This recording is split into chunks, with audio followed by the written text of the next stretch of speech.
Oh, I wish our winning were a bit more certain. Better call my friends at Halliburton. We will pay. So we stay. Rule the day. DC Land. On our way. DC Land. It's good to be in DC. Hooray!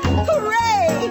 With oil funds, Ketchup, cute buns. that's how we got to DC. Hello, you're listening to the Batman Universe Specials feed, and we're going to be covering another convention. This one is called DC and DC 2018. I'm Josh, and joining me this time around is... Benjamin! So, I guess you know that I'm in the Batman universe, so I guess let's continue. Yes, Ben was our intern who went with us to San Diego Comic-Con, and gosh darn it, no Donovan, no Stella, nobody else was able to go to this DC thing, so, you know, Ben stepped up to the plate and helped me cover the events in DC versus You're better DC. than everybody else, just so you know. So before we get started on the convention events, just a question. This is your second big convention assignment for the Batman universe. What's it like being an intern/slave for a website such as us? Slave? Yeah. Okay, it's not my second big, it's been my second period. And be pretty fun, I guess, because I'm not official, I can do it on my own time. It's great. So, this convention was held in Washington, D.C. over Martin Luther King Jr. weekend on... Woohoo! Yeah. On, I almost said December. On January 12th and January 13th. They only announced this, like, a month in advance, so, it was very surprising, and it's different than the usual conventions because instead of covering just comic media, they tried to cover serious subject matter such as, race, representation, diversity...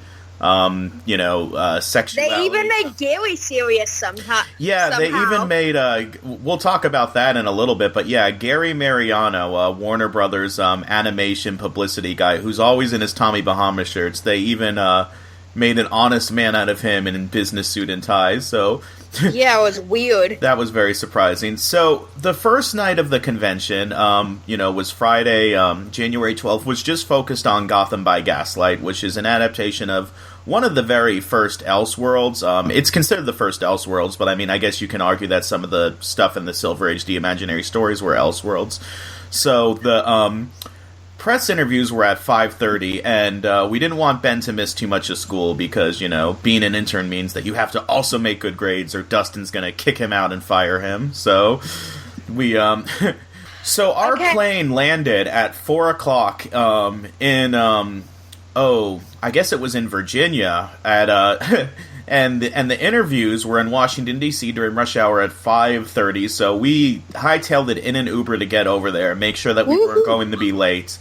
We got to the museum, and, we missed, the very beginning of the thing, so when we first start this session, the interview's actually going to already be in progress, because unlike the jerks at New York Comic Con, if you heard my New York Comic Con show, you know what I'm talking about, if you get to one of these things late, you just sit down, you don't announce that you're sitting down, you just sit down and join in. You don't, interrupt someone's recording. I'm a little salty over someone that did that. So, the first interview that we had for Gotham by Gaslight was, Yuri Lowenthal, who was the voice of Harvey Dent. Jim Krieg, the screenwriter for this movie, who we also talked to a few months ago, I almost said The Killing Joke, who we also talked to a few months ago for Batman and Harley Quinn. Scott Peterson, the voice of, a very different version of Commissioner Gordon, an old-school homeless cop. You were so insistent about that. Bruce Timm, executive producer, and the voice of Bruce Wayne, who also played the president in Kingsman, Bruce Greenwood. So before we play those, do you have any comments about those interviews? Yeah, they were pretty fun. It's a good movie. I suggest you watch it. And it was the same way with this one. Mm-hmm. I had to not freak out, basically. Yeah. And then we had to sort of talk about it a little bit and see what they were going for. Mm-hmm. It's fun as hell, especially for me. I have this sort of mental checklist of characters that I've gotten to play that I grew up with. Mm-hmm. that it was nice to add another notch in the belt, as it were. Nice. With this one, I was really excited because it is, like you say, it's an Elseworlds. I was familiar with the source material, and then, but even with that knowledge, it's an adaptation. So even having known what I thought they might want, was not the same necessarily as what they did. So yeah, it was a conversation, which it always is. Was there any particular guidance they gave you for performing Dent? Yeah, but a lot of it came from the writing itself. I mean, this Dent is not necessarily someone you'd look up to. It's not. I mean, he is a scumbag is a strong word to use, but he's not a role model. Whereas I think part of the beauty that is Dent in a lot of the more modern versions is that there's this part that people see and like, I like that guy, which makes the turn, the Two-Face turn, always something much more exciting, because on one hand he's an upstanding fighting for justice kind of guy, and then there's Two-Face. So this one leans a little more. This Dent. Well, you'll see. he's not your best friend. And then, what would you say is the hardest and easiest part about playing Dent and Peter Parker? I wouldn't know about Peter Parker, but Dent, the hardest place was being sort of as unconscionable as he is, because I'm not that guy. It is why I do love playing villains. I think it is why a lot of actors love playing villains, because you get to do things you wouldn't normally do or tend towards in real life. And I'm a nice guy, and getting to play guys who aren't so nice are super fun. So that was both the hardest and the easiest part for me, because I enjoyed it greatly, but I am not used to being that kind of human being. No, I don't feel that way at all. You, sir, you gotta have a question. So, what's it like playing Harvey Dent but in a different adaptation than usual? I love it. Like I said, I'm a big comic book nerd from way back. So I've seen Harvey Dent in a lot of different iterations, and I was also familiar with Gotham by Gaslight. So I'm a big fan of Victorian era storytelling and alternate Victorian timelines and steampunk stuff and all of that. And so it was really exciting for me to play a character that I knew really well, but in a completely different world and a different setting. So it was, it's fun. It was it's like getting to play Harvey Dent, but like in a Sherlock Holmes world, or something like that. So it was fun. It was fun. Now, because this is turn of the century, was there any language type stuff, that where you had to change, like, a slang or something like that from a more modernized version? Well, luckily the writers, Jim, who's here today, hopefully you'll talk with him, did a lot of the heavy lifting in that part. His adaptation I thought was great, and I'm not afraid to say that I think he solved some of the problems that I felt were in the source material. And with adapting anything from a comic book to an animated thing or any sort of motion version at all, you're gonna have challenges. So he had done the heavy lifting on that, but we did take care to make sure that my speaking wasn't too modern throughout. They always had a look at that. So were you all in the same room and able to play off each other, or did you shoot separately? We mostly I recorded separately. It was, unfortunately I didn't get to record with any of the other cast, because there are a lot of heavy hitters. Thank you guys. Hopefully I'll Thank you. back. Yeah. I'll give you Jim Krieg, our screenwriter. Take it away. You got a little time. Good. I just introed you, Jim. I hope you did well. So I just used all my good material on the last table, so I'm sorry. I'm out. I've got nothing. Well, you're a writer, so you're supposed to have. Let's see. Let's see if I can whip something up. So here's my question for you, and then I'll just do done there. Good. Sorry. So my question is, Scooby-Doo Supernatural. What can you tell us about that? I love you. I mean, I love all of you, but you are special to me. Thank you. That airs in March, and I was fortunate enough to write a Scooby-Doo Supernatural with my friend Jeremy Adams, and I think we're going up to watch them shoot it in a couple of weeks. It's very exciting. Is the entire thing animated, or is it half and half, or how is that going to work? I don't think it's too much of a spoiler if I say it's half and half. Okay. There's a little both, and it's all great. I say with due humility. But flipping back to Batman. Yes, please, I'm required to. Adapting such a seminal work, the first of the Elseworlds, even though it wasn't technically that when it started out, what's that been like for you? It's been a real joy. I grew up, my dad used to read Sherlock Holmes stories to me, and I read them to my kids. And Sherlock Holmes is sort of the literary ancestor of Batman, or certainly one of them. And so he falls into that world, into that Victorian London world so easily, although this is Victorian Gotham. And it's a real joy to play out all of those tropes. Hopefully I played them all out. Someone will make a list of them, and hopefully they're all in there. Did you have any challenges in trying to move it from, the page to the screen, so to speak?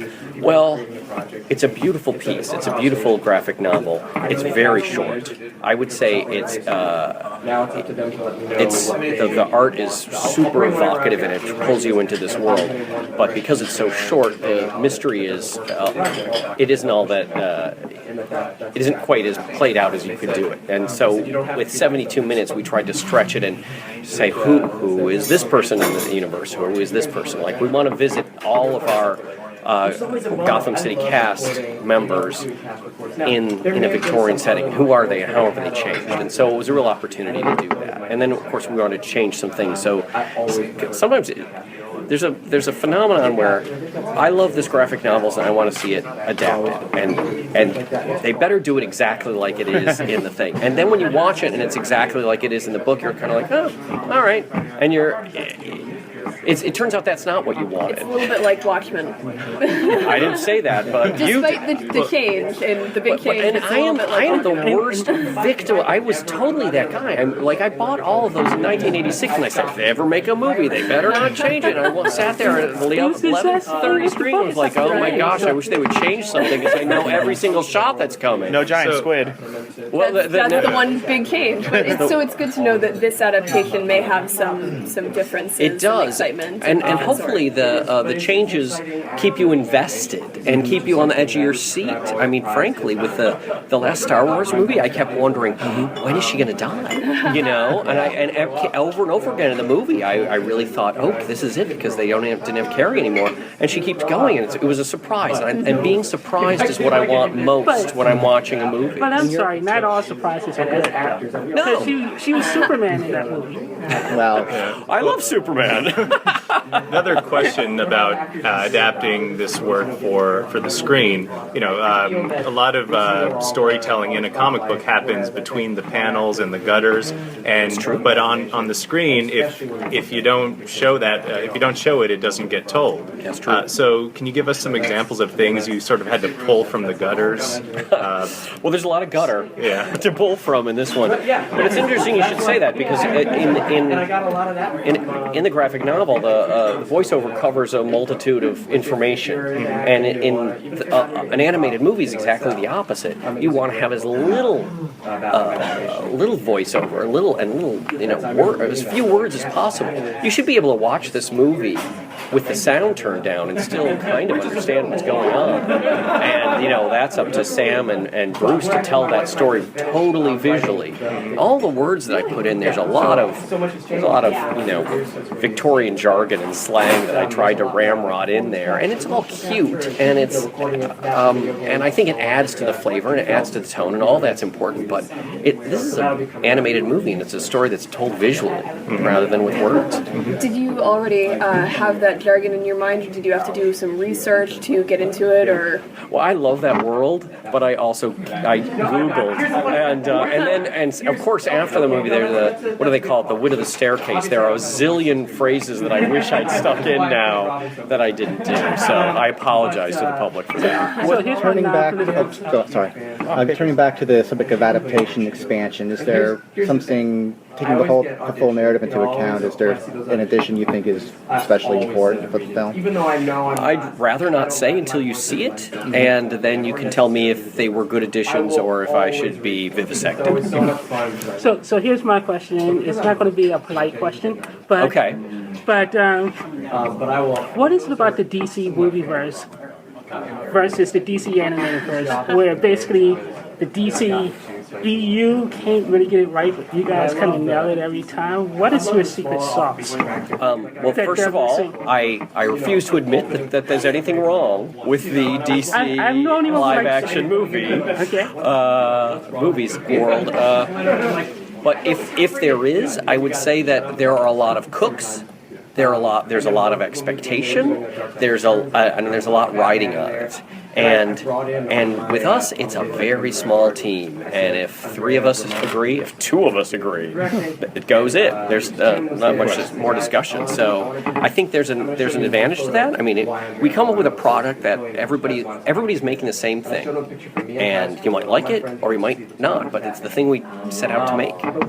So I think that's the answer. How would you compare this steampunk Victorian era to the more modern version of Stanza so familiar with? In Gotham by Gaslight. I was just tapped, so I have to go soon. But all I'll say is that this Bruce Wayne has only recently become Batman, the Batman in this universe, and so he's learning a lot. He's not old pro Batman. He is more like Batman Year One Batman, only Victorian Batman Year One. If that's not too geeky of a phrase. All right, I gotta go. Thank you. You're coming this way. I give you Scott Patterson, our voice of Hi guys. Commissioner Hey, Gordon. Scott. And gals. Welcome to the table. And younger gentlemen. Thanks so much for your time. Yeah. Big fan of your on-screen work, and thank you. I always love to hear when people do on-screen and voice acting how they experience the differences and approach that. So if you could start out with that, that'd be great. Well, obviously, with just a voiceover thing, you would think that there's no physicality to it or as much research, but I think the opposite is true. Thank you. I think the opposite is true. And when you're actually on the soundstage doing the voiceover, it really helps me. I don't know how other actors are, but it helps me to really physicalize the character because that affects the voice. And I'm not in good voice today. I apologize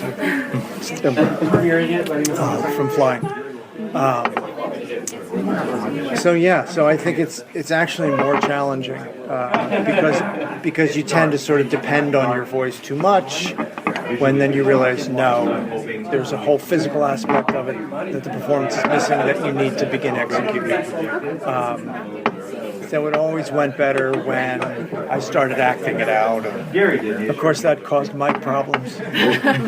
So they stuck a mic on me, and then there was rubbing, so that was a problem. So they put the mic up. But we got it. We figured. They had a whole studio of mics surrounding you, right? They'll never hire me. Yeah. What are some of your vocal and accent influences for this piece? Because you're taking an iconic character, but in a setting that's completely new and sort of has its own influences and its own rules. So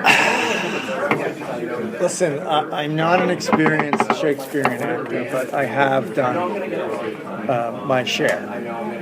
So I think with American actors, their sort of default accent to go, period, is a little British for some reason. It's just very strange. And that's the trap, and you shouldn't do that. But there does have to be a theatricality to it. There has to be almost a stilted quality to it. Because these situations are so theatrical and stuff. So it kind of lends itself to that. So I felt, and they, and I was pulling back on some stuff, and they were saying in the booth, no, go more. You know what I mean? Yeah. So it gave you great freedom. It was almost like a theater experience. Okay. That's the kind of free reign that you were given. Nice. What process did you go through to find your Anna Gordon? You know what? If it isn't in the writing, it's no good. And that's the long and the short of it. I mean, if you read it and it hits you and the performance comes out, then the writing's good. If you read it, it doesn't hit you and the performance is terrible, it doesn't mean you're a bad actor. It means the writing's bad. So then it's really hard to do a voice with a character that you just don't kind of connect with. Because you're not going to connect with every character, right? There's going to be plenty of characters that you won't be able to play for most actors. I mean, I think there are a few actors that we can acknowledge have a broader range than most actors. So then let me rephrase the question. So what was it about Gordon what was it that made you connect with Gordon?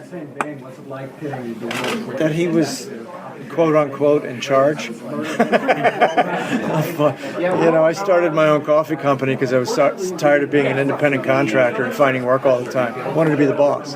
So I connected with it immediately. Okay. He was in charge of something. Do you have a favorite line? What's that? Do you have a favorite line that Gordon has in the movie? I do, but I'm not at liberty to say. I promised another journalist that information. We're going to see tonight. It premieres in like an hour. That's true. That's true. What's your least favorite line?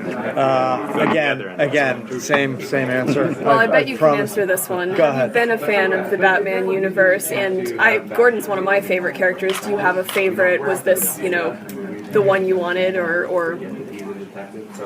all of that? When I was a kid growing up, Batman was debuting, the original series. I Am That Old. And we were not allowed to watch it growing up because it was on at 8 or 8:30, and that was past our bedtime. So we would plead and plead and plead. We'd always lose. But I saw it on reruns. And the character that I always that took me along in the series it's the two leads. It's that relationship, that really goofy, strange relationship between those two, and his.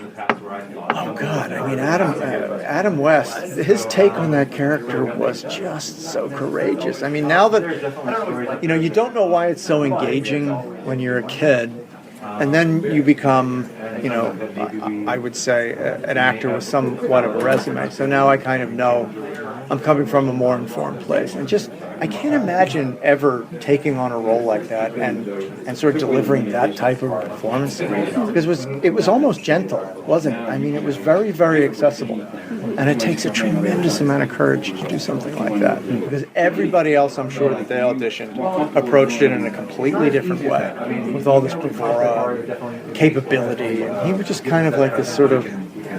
He was a very cool guy, and that's kind of how he did it. It was really funny. Really, it was Adam West's thing. The Commissioner Gordon character to me was always animated and funny and vibrant, but I never really latched onto it as a fan. Until now, I assume. Well, now I see the genius of it, of course, and that it is the best character written in the entire oeuvre. So. Now, if they had you come back for another one of these DC original movies, is there a character that you'd like to do? Typically, most Batman movies don't really feel like they need to be R-rated, especially Superman movies. Like, I don't know, anybody wants to see an R-rated? I think everybody wants to do Superman. I think that's.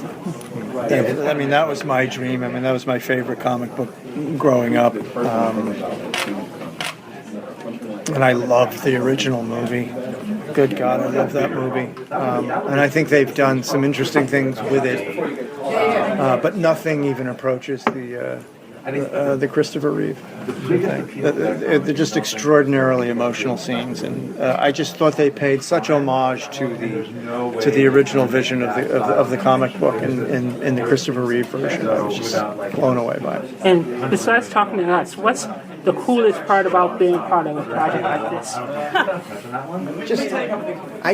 When I got the job, I drove to the Valley and did a day or two of voiceover. I didn't think it was going to be like this. I thought it was, it's a voiceover gig, and I didn't know it was a movie. I didn't know it was I knew it was animated, but I didn't know it was a film. I was in the middle of doing another project, so to get a call a year later, say, oh, by the way, you're going to DC, and it was a big to-do. I was very shocked by that. So it's really fun. It's nice. Comic-Con.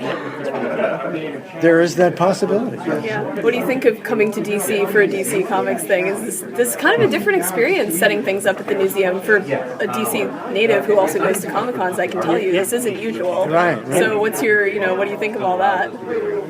I think the classier the better, right? I mean, it's a great town. I haven't been here in years, and driving in last night from the airport, it was just kind of stunning to see how all the taxpayer money was being spent, and I thought it was being spent pretty well. And the driver informed me that everything was free. The museums got great were free. museums, yeah. I was like, all right, well, there you go. But just, there's so many similarities between politics and Hollywood, but I could not imagine two cities being more diametrically opposed in terms of, I don't know, maybe how people go about living their day-to-day lives. And I'm an East Coast guy anyway, so I kind of prefer it. So it's nice. It's really nice. Good. Well, we're glad to have you. Do you find that there's a substantial difference between performing on screen and doing a voice for a character? Yeah. Performing on screen is about being very small, and that's where the courage comes in, how small your performance can become. Because it's really just, a movie camera will catch you lying no matter what you try to do, no matter how skilled you think you are. If you have a false moment on film, it'll capture it. There's no hiding from it. So it's a truth machine. So you need to have very present and very prominent emotional life in character in front of that camera 100% of the time. If you falter even a little bit, you'd better do it again, because one loose thread is going to take the entire thing apart. So the smaller you go in film, the far better. Which is why awards for sound and Foley artists in film, I think, are really important. It's like how quiet can it get? And I always find those performances the most impactful. Television is a little different because they don't have the time to really be that small and be that subtle. And television's a different medium anyway. It's a different style of writing. It's a different structure. It's like you just really have to get to it, and you can't set it up so much, right?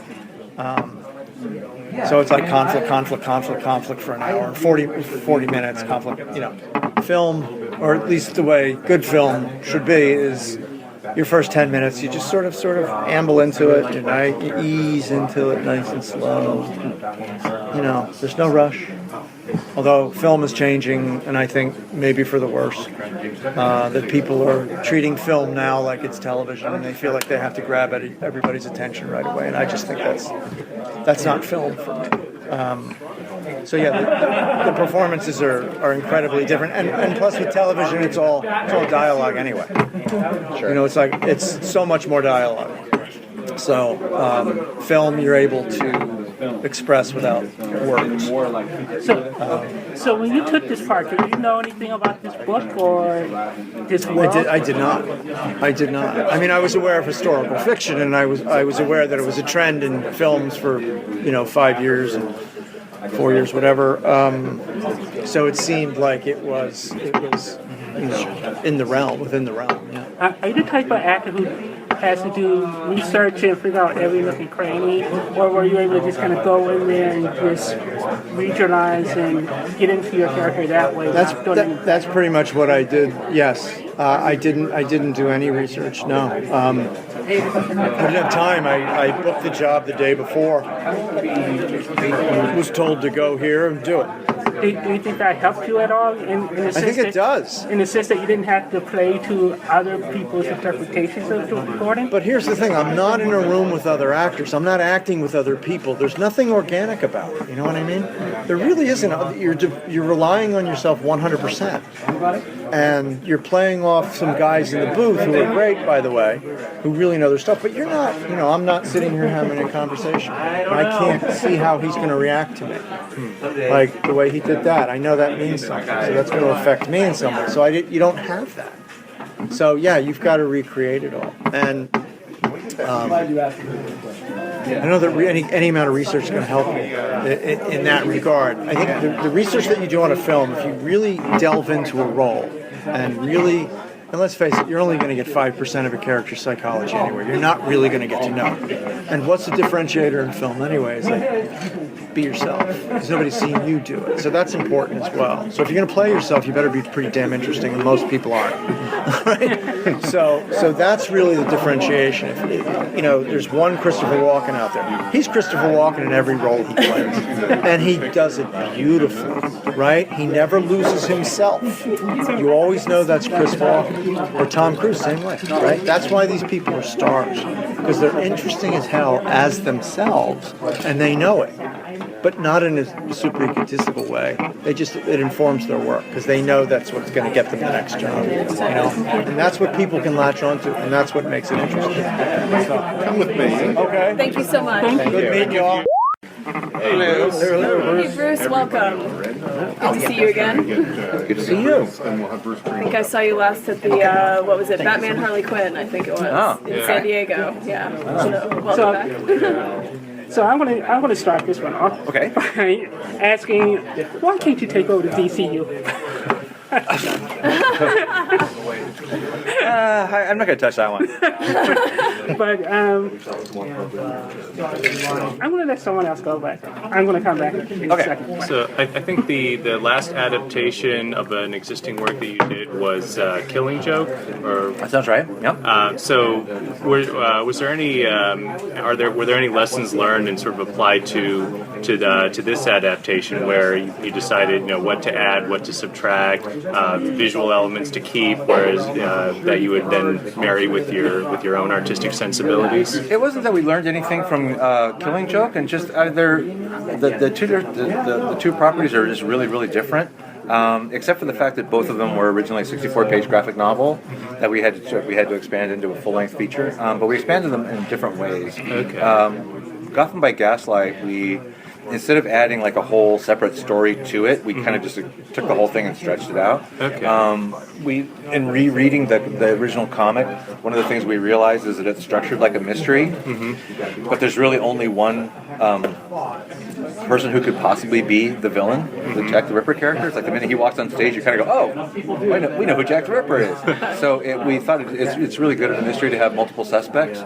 So that was one thing that it enabled us to do, was to expand the cast to kind of misdirect the audience several times, hopefully, into who actually Jack the Ripper turns out to be. So that was a big plus. Also, Mike Carlin from DC Comics, who back in the day was the executive editor of the Elseworlds line, he made a good point. He said, back in the day, the original Gotham by Gaslight was the first Elseworlds comic, and after that became like a whole genre within DC Comics. One of the tropes that they came up with was trying to come up with new ways of using each of the characters' supporting casts. So we thought, oh, that's actually a really good idea. So that's one thing they didn't really do much in Gotham by Gaslight, so except that they had Commissioner Gordon in it.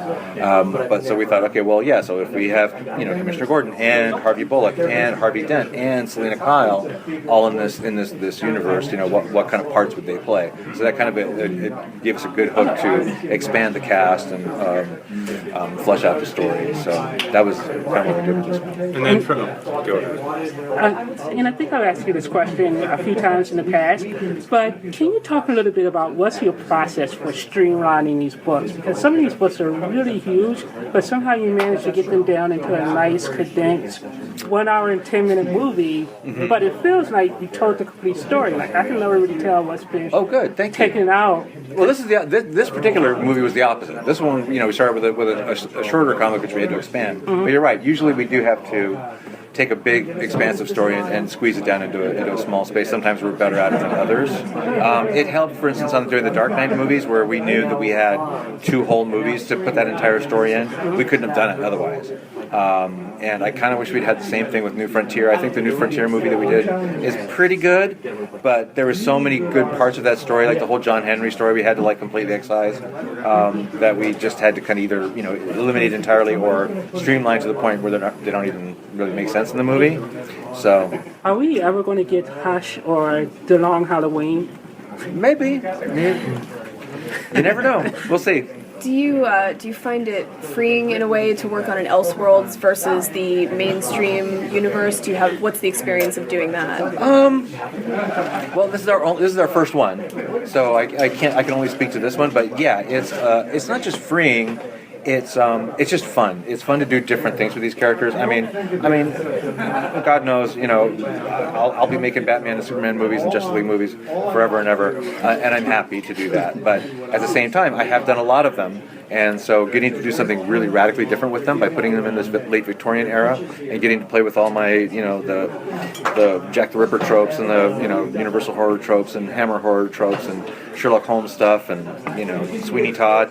It's just fun to get out of modern day Gotham. So that kind of touches on something I wanted to ask.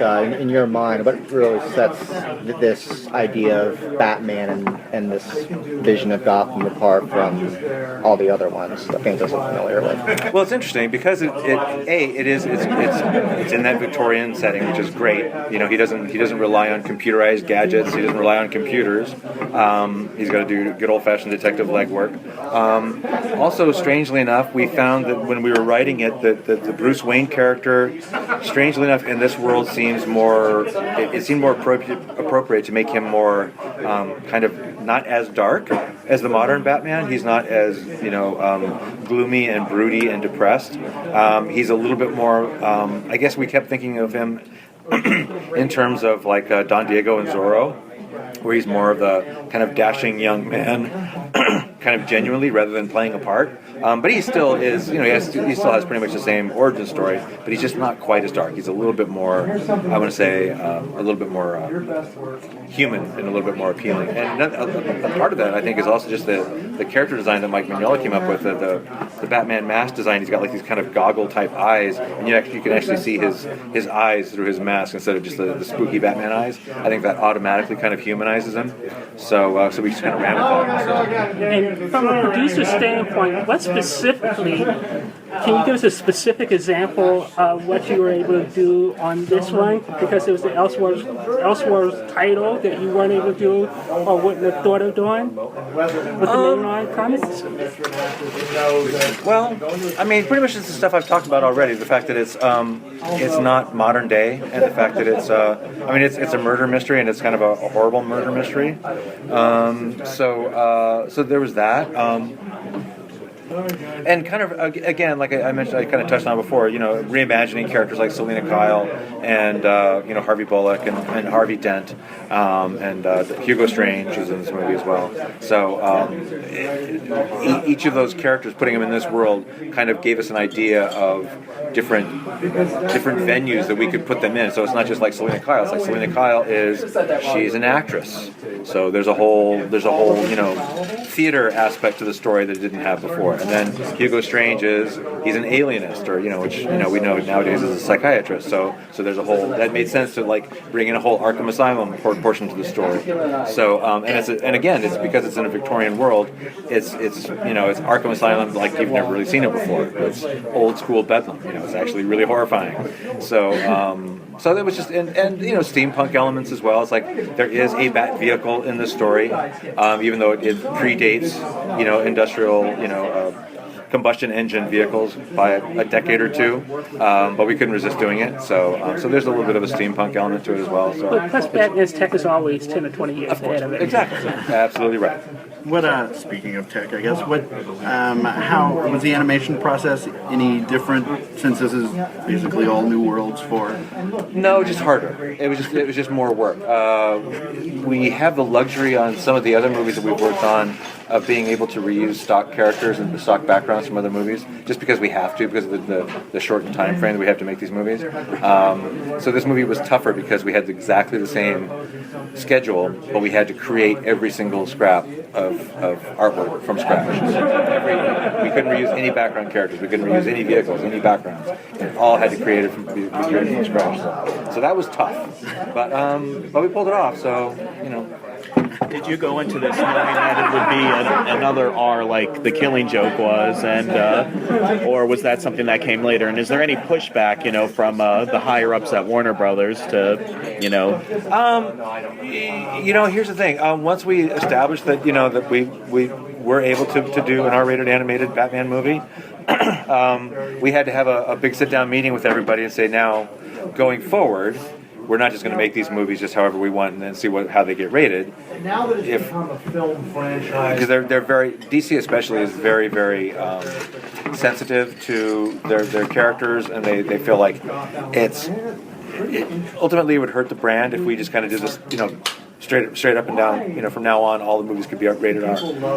But so going forward, we basically said, okay, this movie may get an R rating. Would you guys be okay with that? Looking at the subject matter of Batman Gotham by Gaslight, they said, yes, that one, if it gets an R rating, we'll be okay with that. The new Suicide Squad movie that's been announced that we're doing, again, it kind of lends itself to being an R, but most of the movies won't.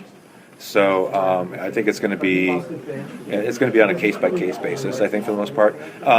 Most Batman stories I don't think need to be R-rated. This one obviously did. Just the Killing Joke, obviously it needed to be R-rated. But like I said, I don't know if anybody needs to see an R-rated Superman movie and an R-rated Batman or Wonder Woman movie. So, we'll see. Do you think people put too much emphasis on movies being R-rated? Like, somehow the R rating automatically equals quality? Probably. I have to tell you, though, no, I won't go there. Go there. We want to hear it. Fans are funny. Fans really want the stuff to be as hardcore as possible. Fans. Not all fans. No, that's true. I'm generalizing, but just as an anecdotal, at the New York Comic Con, we were talking about this very subject, and we brought it up in front of the crowd that we had in this crowded theater, and we said, "Yeah, show of hands, who here wants R-rated R-rated animated DC movies?" And everybody roared.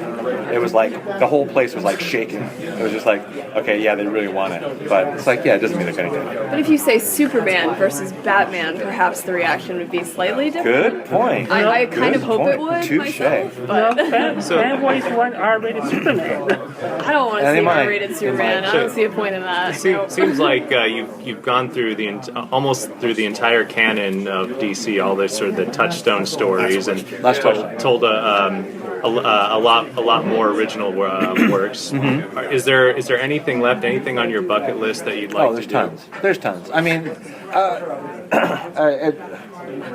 yes. I mean, not even just.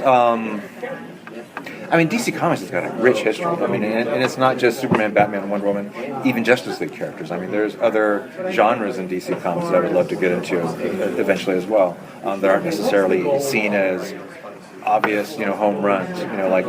Pitching a Batman or a Justice League movie is easy compared to saying, oh, I want to do a, Jonah Hex movie or Creature Commandos movie or whatever. It's not going to happen. So there's stuff like there. There's tons of stuff that I would like to explore as well. So has it gotten challenged or easier to greenlight a new idea or a new? I'm sorry, what? Has it gotten easier to greenlight a new movie for you throughout the years, or is it still challenging? It's always challenging. Because things change all the time. On a related point, is there anything you can tell us about Gods and Monsters?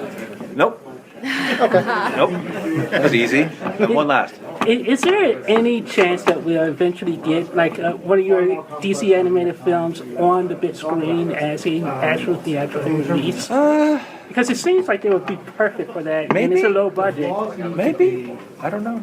Possibly. Fandom Events usually does that. Yeah, we've been doing them. Yeah, but I think you mean like an actual, like a broad a release. theatrical run. Maybe. I mean, they're doing a big theatrical Spider-Man movie. So Exactly. So we'll see. I've been asking you this question since 2011, but Kingdom Come still the unfilmable or unanimatable story? It still is. All right, guys. Thank you. Thank you. Thank you so much.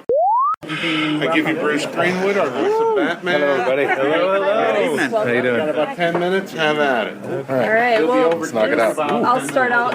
This is obviously... It's a period chair. Entertainment. Please don't Actually fall off from of it. Please don't. 'Cause over 100 years ago. it was when Batman was around in the Elseworlds, that chair was made. Yeah. That was the original chair. Right? Period. You've got a funny horizon going.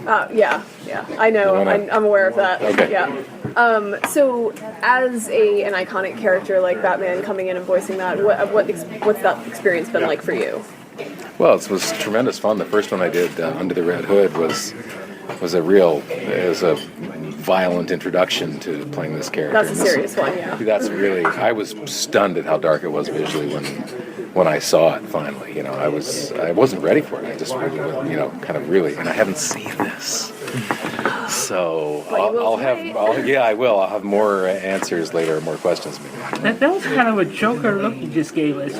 Was it? Oh, don't be afraid. Where's the pencil? Would you consider playing the Joker? I consider playing any of these characters, but I feel like I might be tied to Batman. Something I'm curious about is that you've been Batman and Bruce Wayne in Gaslight, Young Justice, also Red Hood. Do you draw distinctions between how you see that character and how you perform him? Well, it's in a strange way. It comes mostly out of what happened, like the first day I was in the studio.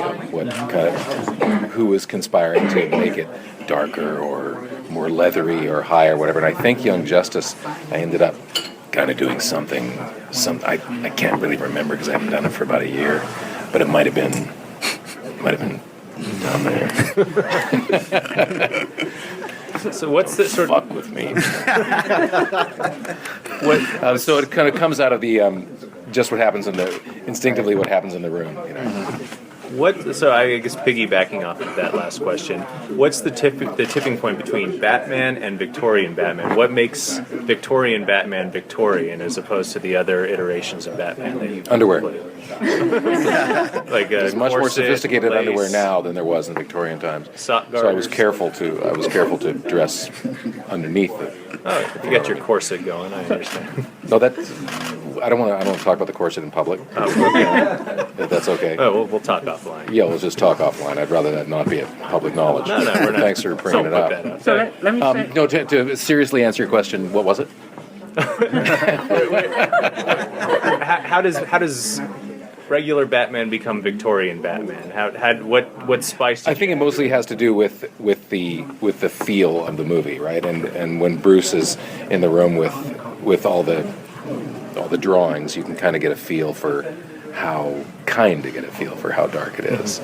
And with Under the Red Hood, I knew it was going to be violent, although I didn't know how violent. So you kind of, I guess I sort of naturally put a little more,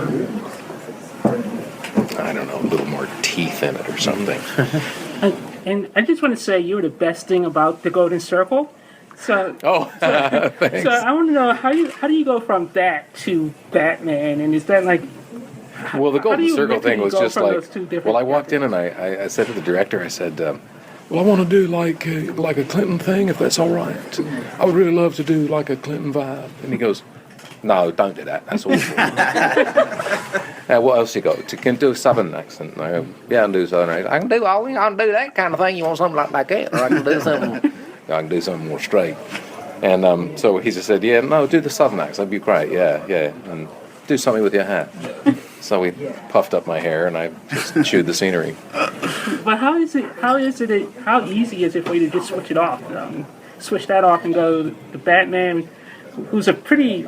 Well, it's not like there's, it's not like you step out from behind a door and do Batman and step out from behind it. There's a plane ride in a couple of weeks and, yeah. But how do you deal with being a on-screen actor versus a voice actor? In other words, do you approach the two differently and do you prefer one to the other? Oh, yeah, for me, they're very different. I mean, in terms of like trying to understand the intention of a line and trying to be truthful, quote unquote, within the intention of the line, those are the same, but you you can do it all with a look when you're acting, and when you're voice acting, the look is up to somebody else. So you have to try and absorb what the writer is telling you, what the director is telling you about what that look is supposed to infer, and then do the best you can to match what they're telling you it's going to be like. You've been doing Batman for close to 10 years now. Lots of you showed us that big box set. Like one of the Comic-Cons of all the Warner Bros. DVDs, and you're in quite a few of them. So, do you have a favorite moment as Batman that you've done, or a favorite line? Well, I think the weirdest moment was I just finished doing, I think, Under the Red Hood, and then I was doing some kind of Batman thing for Conan O'Brien. Wasn't there a Batman, kind of a Batman-y, a spoofy Batman character? You did the Flaming Sea. Oh, right? right. Because we did that at the same session. Oh. And I said to Bruce, there was a scream, right? Kind of a comical scream, and I said to Bruce, let me try that one more time. I'll try that one more time. And I screamed, and I broke my throat. How do you break your throat? My cords just went pow, and like that. Like that. and I wasn't. It was like a joke that I was. and everybody in the booth was going, "What? Don't you have to stop kidding." And I'm like, "No, you're not kidding." And it took like 10 days. 10 days. And I'm driving home with my voice back. Nope. I get home and your wife's going, "Stop." When you're a voice actor, that's the moneymaker, too. Yeah, and I was really concerned that I'd actually, broken the internet kind of with the voice thing. But took a while. So. Do you ever improv as Batman during the recordings? Do you get to? No. They don't allow it, or you don't know? Makes sense, probably. It's a written story, okay. So you never go, Batman wouldn't do this. Batman wouldn't say this. I think the next thing you would hear was, "We're done. Bye-bye." So what would you say would be your favorite project? You're getting a great shot of me there, aren't you? Out of all the Batman roles you portrayed, which one was your favorite, your most favorite project? I had a great time doing this one, but I haven't seen it yet.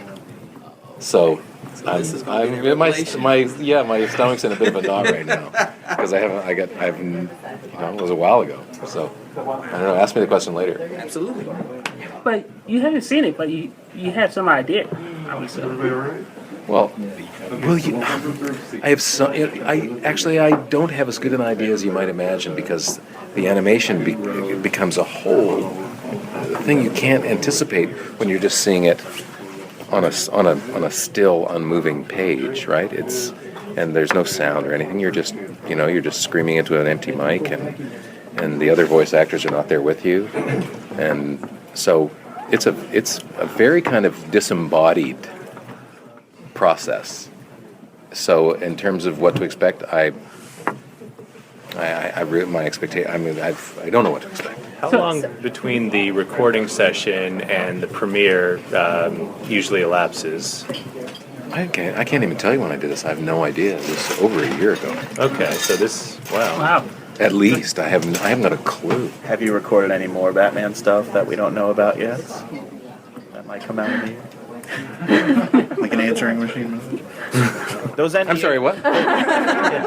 Those NDAs are null and void. You can tell us. Yes, of course. That leads into my question, which is Batman's a very serious character. This is a fairly serious movie. You've clearly got a great sense of humor. So were you able to bring that in at all, even though it's a fairly serious aspect? Only when it's appropriate, and most times with Batman, it's not as sardonic as some of his utterances might be. funny they ain't.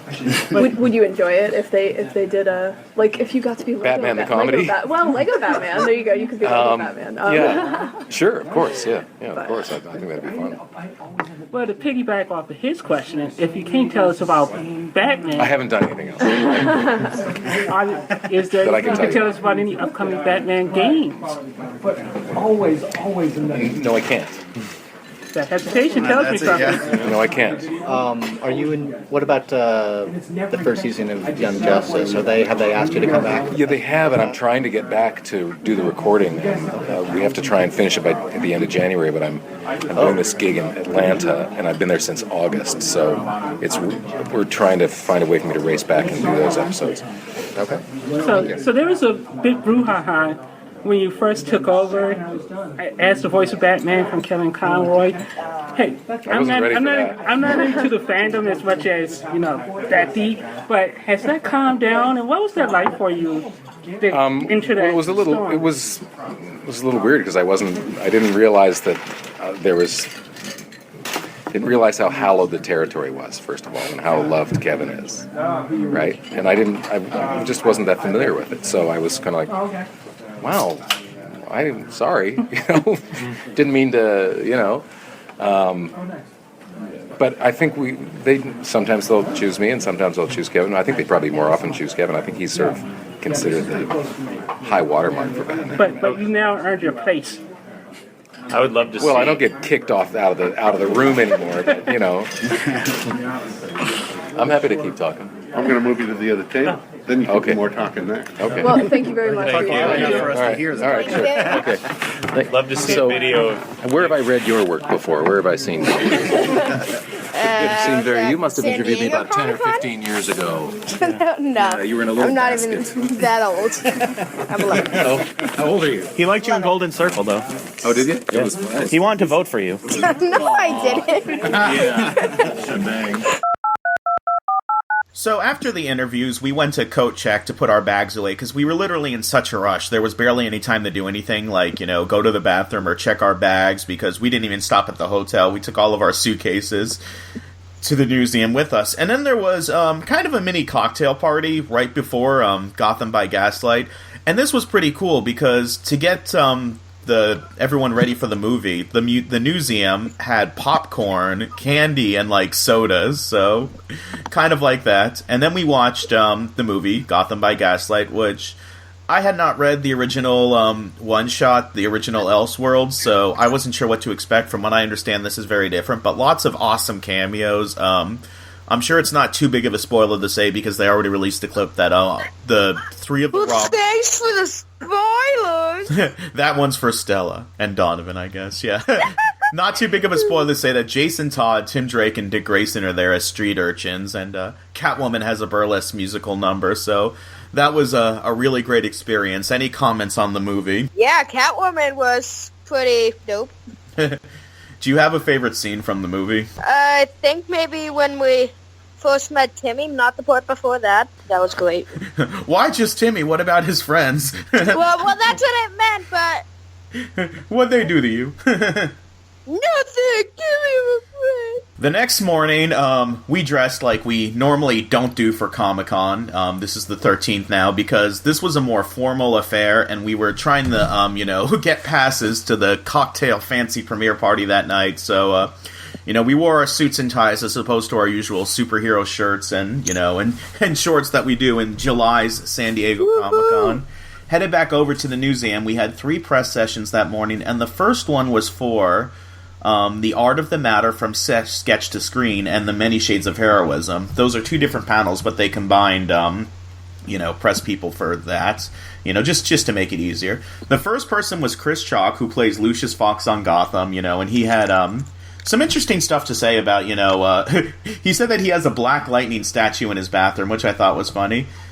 The second person was David Harewood, who plays the Martian Manhunter on Supergirl. We also spoke with Salim and Mara Akil. Hopefully I'm pronouncing their names right. They're the showrunners for Black Lightning, and they actually, I don't know if you remember, they actually gave you a scoop. Do you remember what that was? They said, they pointed to you, they're like, that one's for you and you only. No. It was I feel like I should now. They gave you a scoop and you threw it away. They told you when they were going to tell Black Lightning's origin. Oh, well, not exactly when, but how. Yeah. Well, Through like little hints. Well, but they told you that you'd see something in the final episode. I don't know. Everyone will hear it when we play the interview in a minute or two anyway. Alice Randall and Dennis Cohen, and Donovan was really jealous when I told him that one because Dennis created Static Shock, which is a Milestone character that's one of... Or, not Milestone, Malibu. Which is a character that's one of Donovan's favorites. Research. Right. We also spoke to Brandon Routh, who Ben addressed as Superman, which everyone got a kick out of. Who's now playing Ray Palmer, the Atom, in the Arrowverse shows, and Cress Williams, who's playing Jefferson Pierce in Black Lightning, and John Ridley, Oscar-winning screenwriter of 12 Years a Slave, who's now working on a book for DC.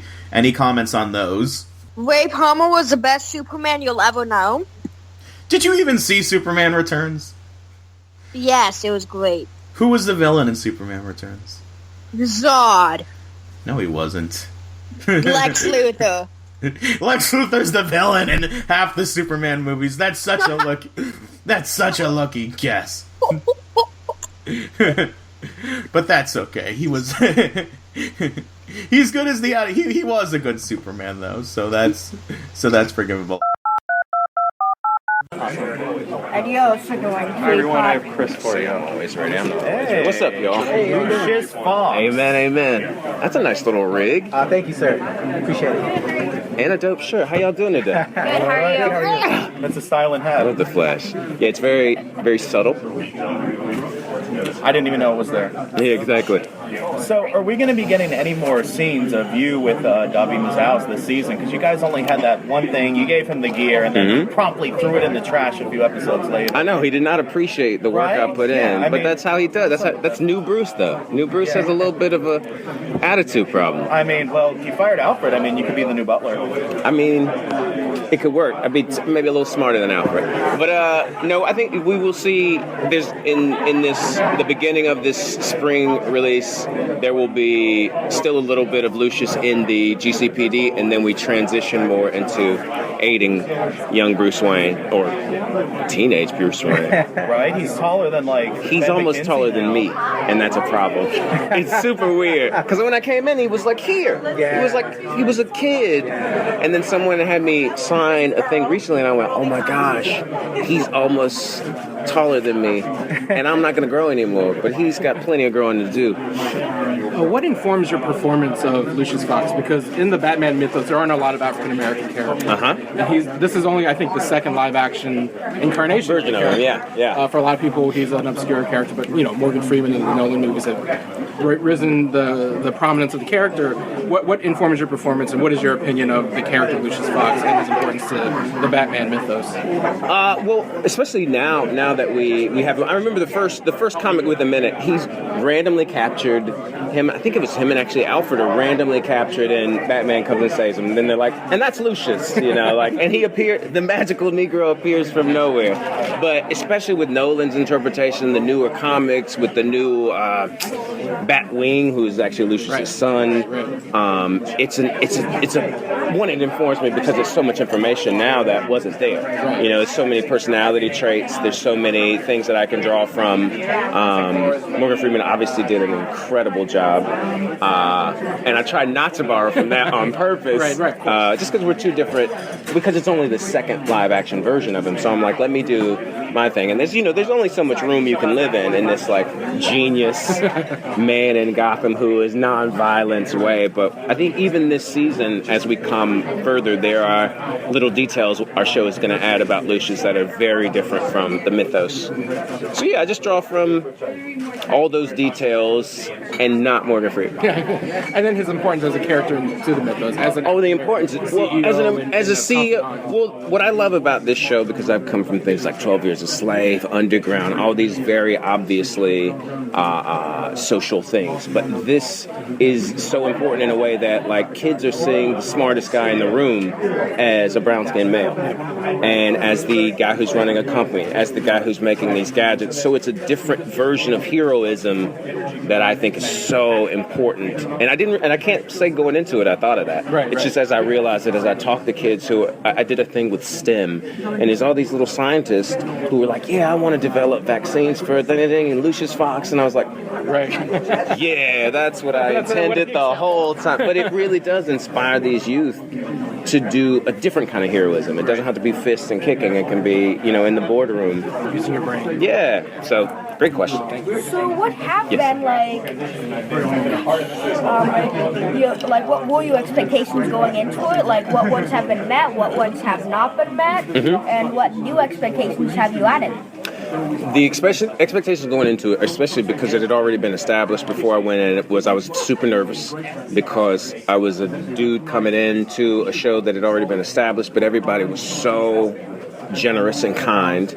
So then it was kind of a gray area where I didn't have many expectations. I was just kind of going along for the ride. But now that I know everybody and I have an idea of where our arc is going, there's expectations I can't tell you. But I do expect some of the bigger things that we as fans of Batman, I expect to be creating some of those things. And I look forward to, I won't say expect, but I look forward to seeing more of who Lucius is without Bruce, which we get to play with a little bit. Yes. Oh, I just want to say I'm Patrick with New Release Wednesday and the Nerds of Color. We also represent Black Heroes Matter. Yes. I want to thank you for your portrayal. You're doing a fantastic job.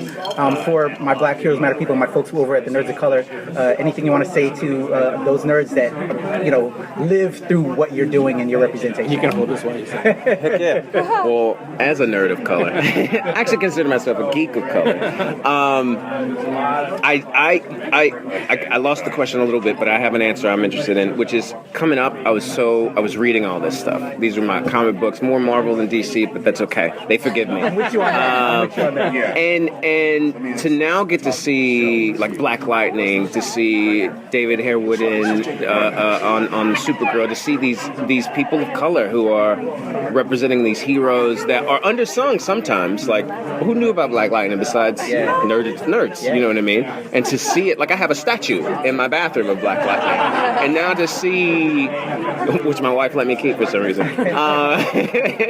which it's just so nice to see it, and it's so I thank everyone for supporting it because it gives me employment, but it's so important, just like we were saying earlier, to see these different versions of heroism, to see every shade, to see like I can't wait for the new Spider-Man to be what he is in the comic books, the new Hulk to be what he is in the comic books, so that we do see more people of color. Like, we understand a certain narrative. Let's see all these other narratives that exist, and that's exciting. Thank you so much. Thank you. Is there a character from the Batman mythos that you haven't gotten to interact with, especially if they are a minority, who you'd really like to see on screen with you? Deadshot would be really cool, especially because he's around the same age as Bruce, so to see some, budding conflict would be, or maybe not even conflict, honestly, because it may be too soon for that, but to see, this little rich brown kid and this little rich white kid, and see what that looks like, though. These two future, assassins, essentially, would be amazing. That's the one. That would be very cool. Thank you so much. Thank you so much. This guy.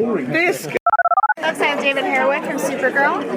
Hi guys. David Harewood. Oh, wait, what is that?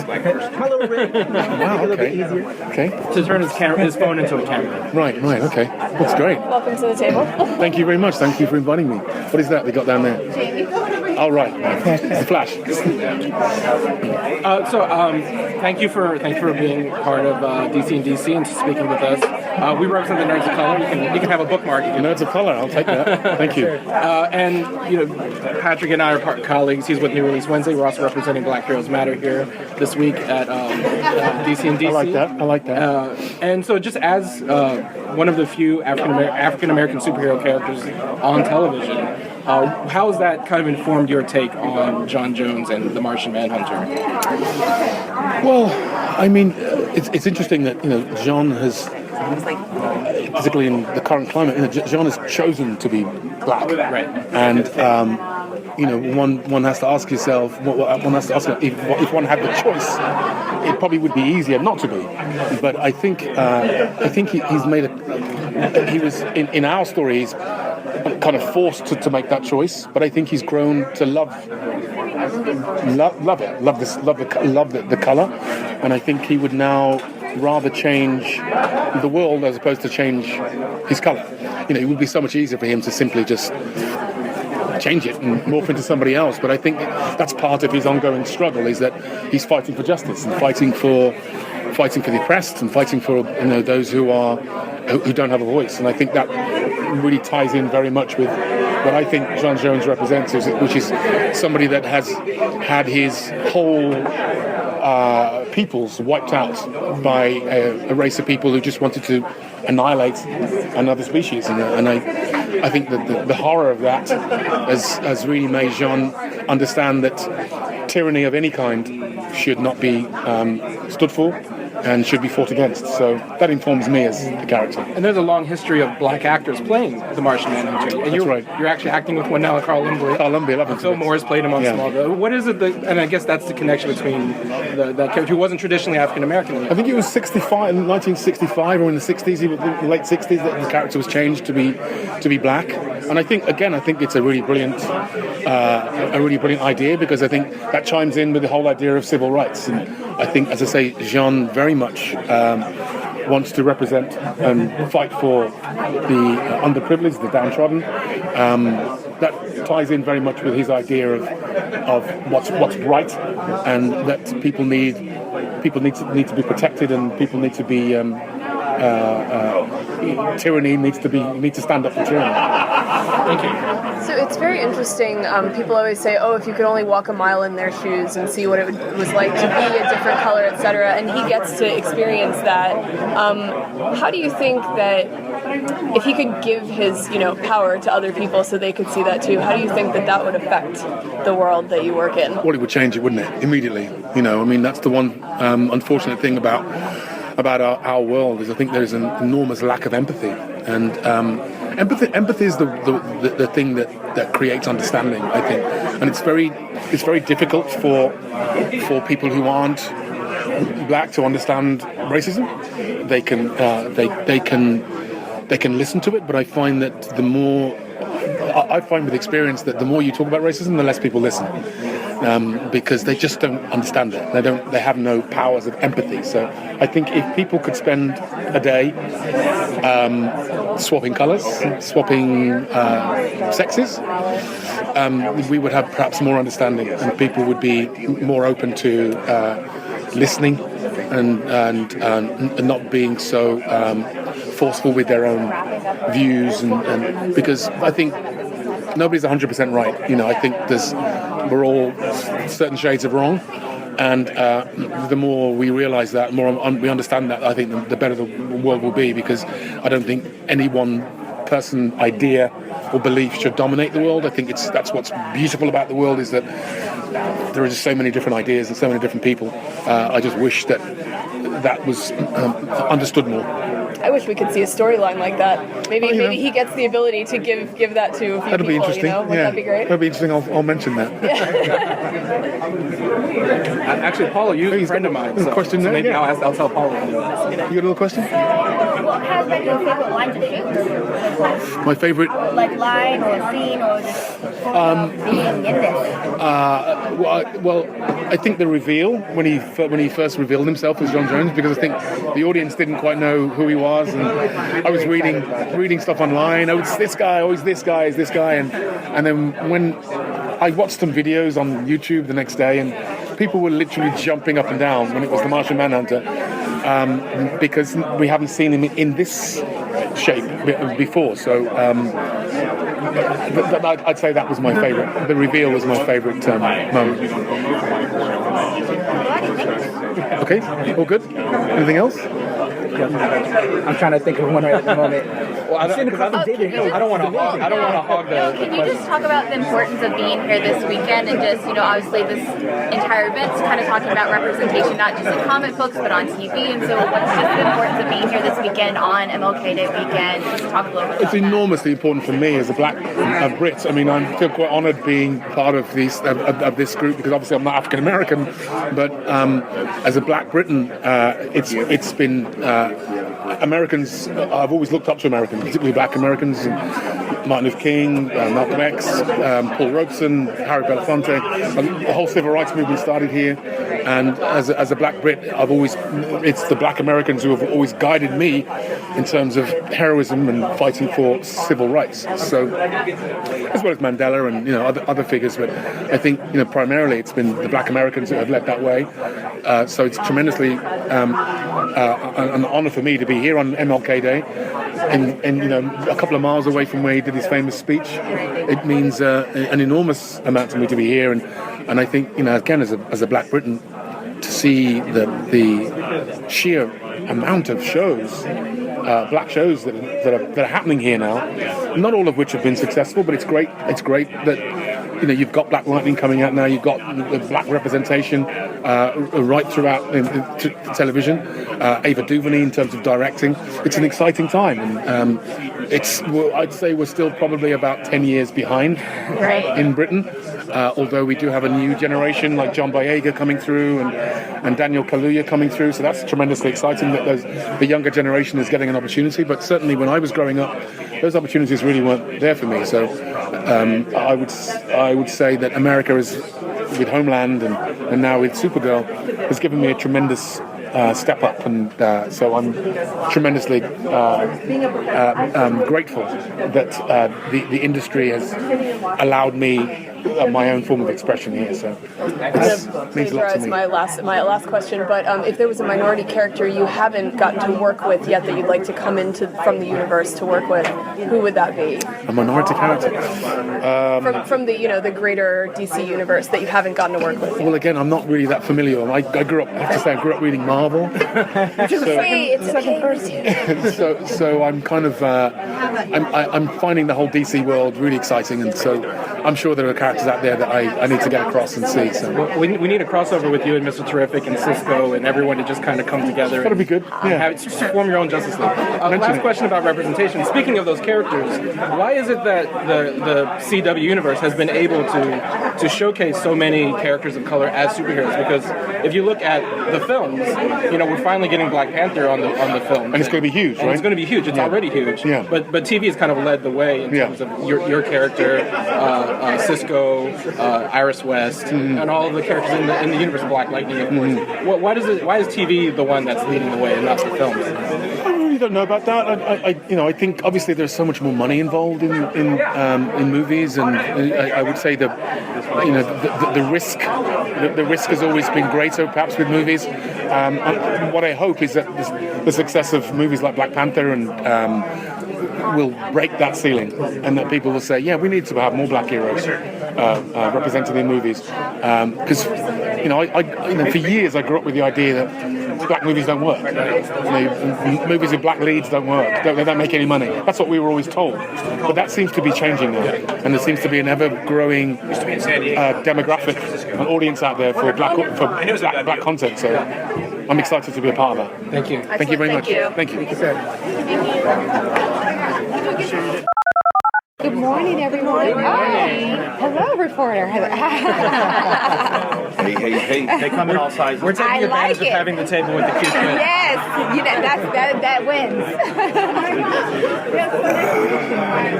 Hi. Hello, welcome to the table. So, thank you. What is it like bringing such an amazing and new kind of show to the screen? Oh man, it's a blessing. It's fun, it's exciting, it's challenging, it's all the above. But ultimately it's great. It feels great. It feels needed. I would say too. I feel it needed. Creating conversation, creating understanding. I think that's the best thing that television really offers us if you use it as a platform to sort of get to know each other, get to know what's going on, and the genre, of course, lets us do it in a fun way.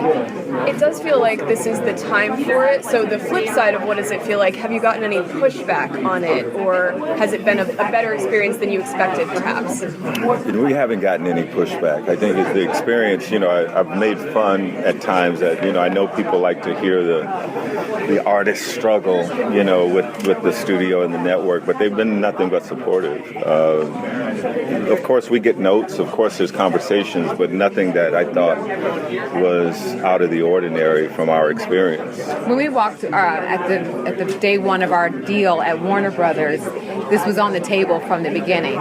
We would love for you to develop and get Black Lightning to screen. And so I was like, well, I wanted milestone. I started out. I started out wanting, when we first got the deal, I was excited because I thought that, oh man, I'll be able to get my hands on milestone. I love Icon and I love Hardware and Rocket, and the whole Blood Syndicate thing. So I was really thinking about that. And then they said, well, right now, that's not available. But we have this other thing called Black Lightning, and so maybe we can get Virgil. Yeah. No chance we can't see any kind of cameo. Just hang in there with us, guys. So this show is different from the last, few superhero type shows in that Black Lightning is already, a lot of his years are behind him, and Thunder's already in existence. What made you guys decide to do that as opposed to an origin story? Because everybody else had done origin stories, you know what I mean? And I just wanted to take a different approach. It's a rebirth story, a resurrection story, and I thought that was, people are fascinated with the resurrection, and so am I. The biblical story of Jesus coming back and being resurrected is interesting to me. So, if you notice that in a couple of episodes, someone says, they used to call you Black Jesus. It was because I was really interested in this resurrection story. And do you come back knowing what being Black Lightning has done to you in the past, what it's taken from you in the past? How do you get back to that? I always saw it as an origin story, meaning when you decide, we always have a moment to decide when we want to get into a fight or when we accept our powers or discover our powers. And to me, I know you call it the resurrection, it's almost like the character can have two origin stories. The comeback and then one day maybe you'll get back to the origin. One aspect of that, my name is Keith John with the Nerds of Color, so you can have a bookmark. Thank you. That's what I do. That's my kind of secret identity. What I do during the day is I train and work with professional development with principals and school leaders who work in communities of color in urban areas.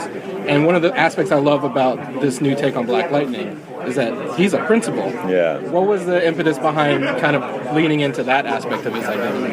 I just thought it was a great way to stay connected to the community and talk about things that are happening in the community. And I just think it's, the image of this man walking through the school and communicating with kids and being concerned about their well-being, I thought was just I didn't want it to be a perfect image because he's not perfect, but I wanted to be an image that we put out into the culture so that people know that this exists, because it does exist. It does exist, and we don't get to see it that often. So I thought it would be great. Yeah. No, I mean, as someone who works in the education field with principals and particularly principals of color, and seeing a superhero who's a principal, it's pretty awesome. That's pretty awesome. I feel like there's something we can do together maybe in the future. And I think that they're the real heroes, right? That's what I love that connection. So dealing with the resurrection of Black Lightning, how will you guys teach some of the newer viewers his origin and everything about him? Well, that's a good question, by the way. So thank you. We do want to show the origin story. It's just how, and I'll give you a little scoop that you may see it. You may see it in the last episode. That's for you. And you give little hints. I think there's little nuggets throughout the season to kind of give you puzzle pieces. They're not linear. They're not fitted together for you. But I think they're Interesting way to do it. They're tasty. Were there any particular like small moments from the comics that you brought in or wanted to expand on, or were like super excited to show on screen? I love that you kept Anissa lesbian. You know what I'm saying? That aspect of her character. I love that in the spirit, really, because it just reminds us that whoever we are, whatever our background is, if you want to be a hero first, you know what I'm saying, that you can lead with that. You don't your sexuality doesn't have to lead, your race doesn't have to lead, your heart can lead. And that's what I love about it. Last question, guys. Hi, I'm Patrick with New Release Wednesday and the Nerds of Color. We're also representing Black Heroes Matter, hashtag Black Heroes Matter. I love it. Could I get you to maybe send a message to our followers with the Nerds of Color and Black Heroes Matter? It's Black Heroes Matter and Nerds of Color. Yes? Okay. The bookmark. Yeah, maybe hold the bookmark. Oh, yeah. What's up, Nerds of Color? What's up, Black Heroes Matter? It's Mara and Salim in the house. That was kind of corny, but I'm a nerd. Maybe tell them to check out Black Lightning. Oh, yes, check out Black Lightning. That's I should have said that. Check out Black Lightning this Tuesday, January 16th, and every Tuesday. How about that? Awesome. Thank you so much. I was going to show you something. Hold on. Yeah. Scoop. Please do. No, it's not a scoop, but I can show you something. Hold on. We're game. I think it'll be easier if I do it this way. We're going to see George in a euro. Oh, yes, Black Heroes Matter. It's a t-shirt. Oh, yeah. I think Reyes already posted it. Yeah. Of course. Great. Yeah. Did you meet him at San Diego? Yeah, there he is. Yeah. That's right there. All right, Wear my guys. shirt at the Thank you, screen. guys. Okay, thank you. Thank you, guys. Thank you so much. You guys. I'm just trying to wait for you to get by. Bye. Nice meeting you all. Thank you. Good morning, everybody. Good morning. Hi, my name is Michael Shelley. I'm the director of DC Comics. And here today I have Dennis Cowan Hey, Dennis. and How's it Alice going? Rand, and they're going to talk to you a little bit about Earth M. All right. Hello. And by all means, you guys introduce yourselves and let them know what outlet you represent, please. So we are the Batman Universe. Hold on, your what? BatmanUniverse.net. Excellent. That's awesome. I'm from Talk Nerdy with us. Can I sit next to you? Hey, I'm just saying. You know me. I'm with the. I know you, man. What's up, baby? How you doing? All right. Hi, I'm Keith. How are you? And it's been a while, but Comic Mix, so That's right. we haven't seen each other in some time. That's It's right. nice to meet you. I'm Emily Witten. Alice Randall. And great to see you. Original nerd, like original gangster. I'm like way back. When nerds were new. I'm Patrick with New Release Wednesday and the Nerds of Color. And good seeing you again, Dennis. Last time I saw you was at the Jeffy's Milestone exhibit. That's right. Good to see you again, brother. Good to see you, man. I mean, I'm 58, so I watched Star Trek in the original, and I was on the only Black Girl in Detroit. Like we had a little. The other people in my Star Trek watching club were all boys. Well, that's actually a great first place to start because, we represent the Nerds of Color. We talk about being in the nerd space, but also being a person of color and viewing things Not like always Star easy, Trek. right? Well, it's a lot easier now. No, What was it's a it lot like easier, but- before, kind of coming up as someone?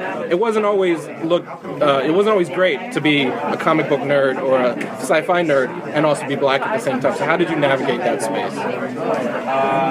That is a great question.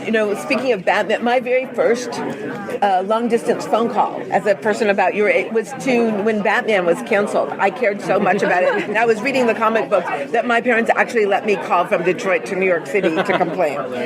So I think that it was wonderful because the comic books open up an interior world as well as connecting you to a world, and it teaches you in some ways when you're not doing something mainstream to treasure the inner. So I was just trying to think about what it was like growing up as a black nerd, because that's what I was. Right. You know, you don't realize it at the time. Right. You just like comic books and you're skinny and you know how to run real fast to keep from getting beat up. That's your training in nerddom, you know. You're right, now it is a lot easier. But then it's not like you thought about it like that, you know? Like you literally thought about, I'm gonna go to comic store, I'm gonna get my comic books, I'm gonna try not to read them on the way home, because I gotta look out for people. And then once you were safe at home, then you know you could just let your imagination go. And it's funny, both of my husbands who have were comic book nerds, and it's so funny because on each case, I was taken on my first honeymoon with him selling some of his comic books to take me on his collection, to take me on an amazing collection, an amazing trip. And my second husband, when we were doing a variety of things, he too had an amazing comic book collection. So I married two black nerds. And then I think that, you know, one of the differences with me was that while I was being a black nerd, I was dreaming about drawing and creating them. You know, like I knew when I saw a comic book, that's what I wanted to do. Even though I didn't know that people really did them. You know, when you're a kid, you think they just kind of appeared. You know, unless you're a very smart kid. I was not one of those kids. It took somebody telling me that somebody drew these. In fact, it was Derek Dingle. Somebody draws these. This guy's name is Jack Kirby. I'm like, oh. Like he literally told me people drew them, and then I knew what I wanted to do. You mentioned earlier it's easier now to be a nerd of color than it was before. Is it also easier now to launch a universe of black heroes than it was in 1993? And why not? I don't know if it was ever easy. Anyone can launch anything, you know. Getting people to pay for it is really what you're asking, right? That's not easy because you're asking people to invest a whole lot of money in something that's untried, and that always takes some doing. It makes it worth it when you can actually do it, you know, because it's not easy. And because there's more profit in it now, there's more competition. Right. I mean, that is simply because and more the stakes pressure are once higher. you get it. You know, once you sell a concept and once you do it, then it's really on. You know, then everything really starts. Your problems aren't over; they're just starting. Because there's a lot to do. Because there's more competition, what is it that you hope to bring that puts your project, you know, makes us up at the unique. top? Well, it's how you look at competition. I don't look at other multicultural universes as competition. I don't look at, you know, what's going on with Black Spider-Man or whatever as competition. I look at it as opportunity. You know, you can't have enough. You can't have enough Black multicultural universes. If you have 5 more, you'll still be 200 behind whatever's gone before, right? So the more the merrier. So it's not really a competition issue for me. It's also an and, not a. It's exciting what Dennis Cowan and Reggie Hedlund are doing. Dennis, established this wonderful line that he's reaching out to new voices and old new voices, such as me, and expanding what kinds of voices are occurring in comic book work. Who can create? And I think that's amazing that they are choosing to share the wealth, because they could have done Dennis. They could be doing all of this themselves, and they are bringing in new people and expanding the pond of creators. Dennis, right before you guys sat down, we had the Black Lightning team seated there, and when we were talking to them before he got Black Lightning, he was very interested in bringing Milestone back. And then recently, I saw you on the Secret History of Comics talk about Milestone. Man, my Milestone heart is waiting. How close are we now? I know there's got to be interest going. We're all talking. Like I said, that's why we're here. We'll see what happens with all that stuff. I'm glad that there is interest in the Milestone characters in other media. That's great. What's really interesting? I'll tell you the power of what we do. I went to Brazil recently. I was at CCXP 2017. It was awesome. It's like bigger than San Diego. Going there, it is bigger than San Diego Comic Con. I had no idea of anything. They just invited me. I'm like, well, I'll go. I draw comic books or whatever. So I get there. This is what I find out.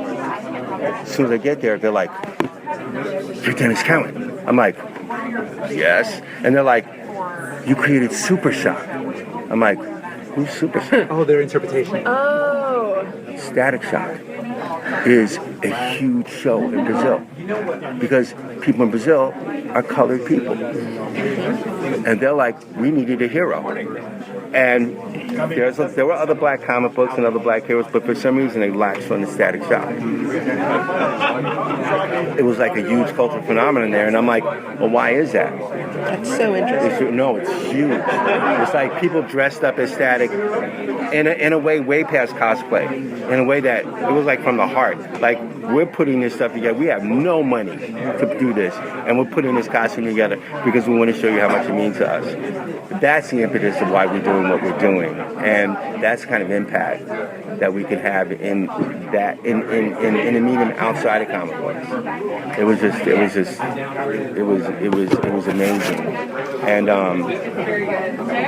it kind of showed us that, you know, how our ideas translate internationally, and what we could do here even more. So yeah, look out for it. Look out for it. Thank you. You have to line this up now. I know you need to get your shout out. I'm sorry, just talking a little bit. No worries. Yeah. Okay.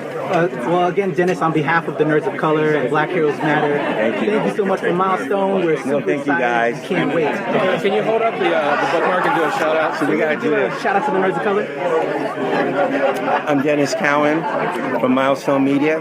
This is Alice Randall. And we want to give a shout out to the Nerds of Color. You guys are dope. Thank you so much. Thank you guys.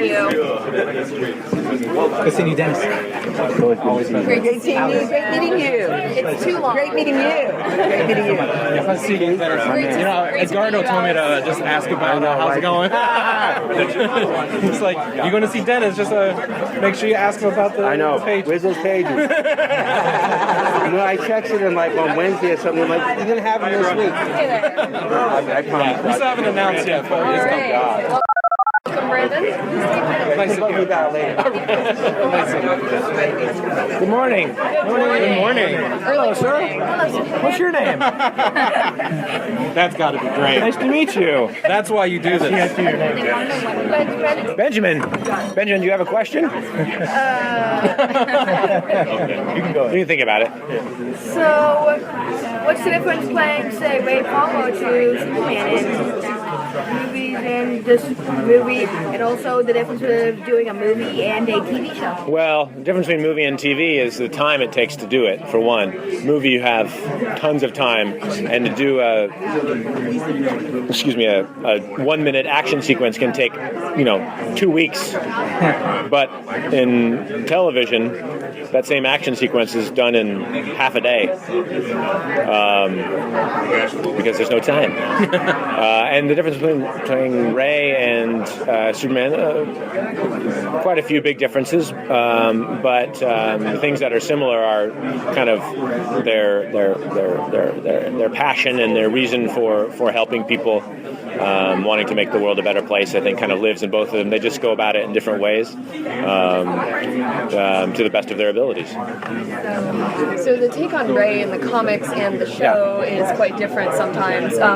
Were you a fan beforehand? Did you have any opinions on that, or how have you approached that? I was not aware of Ray or the Atom before conversations about playing the character.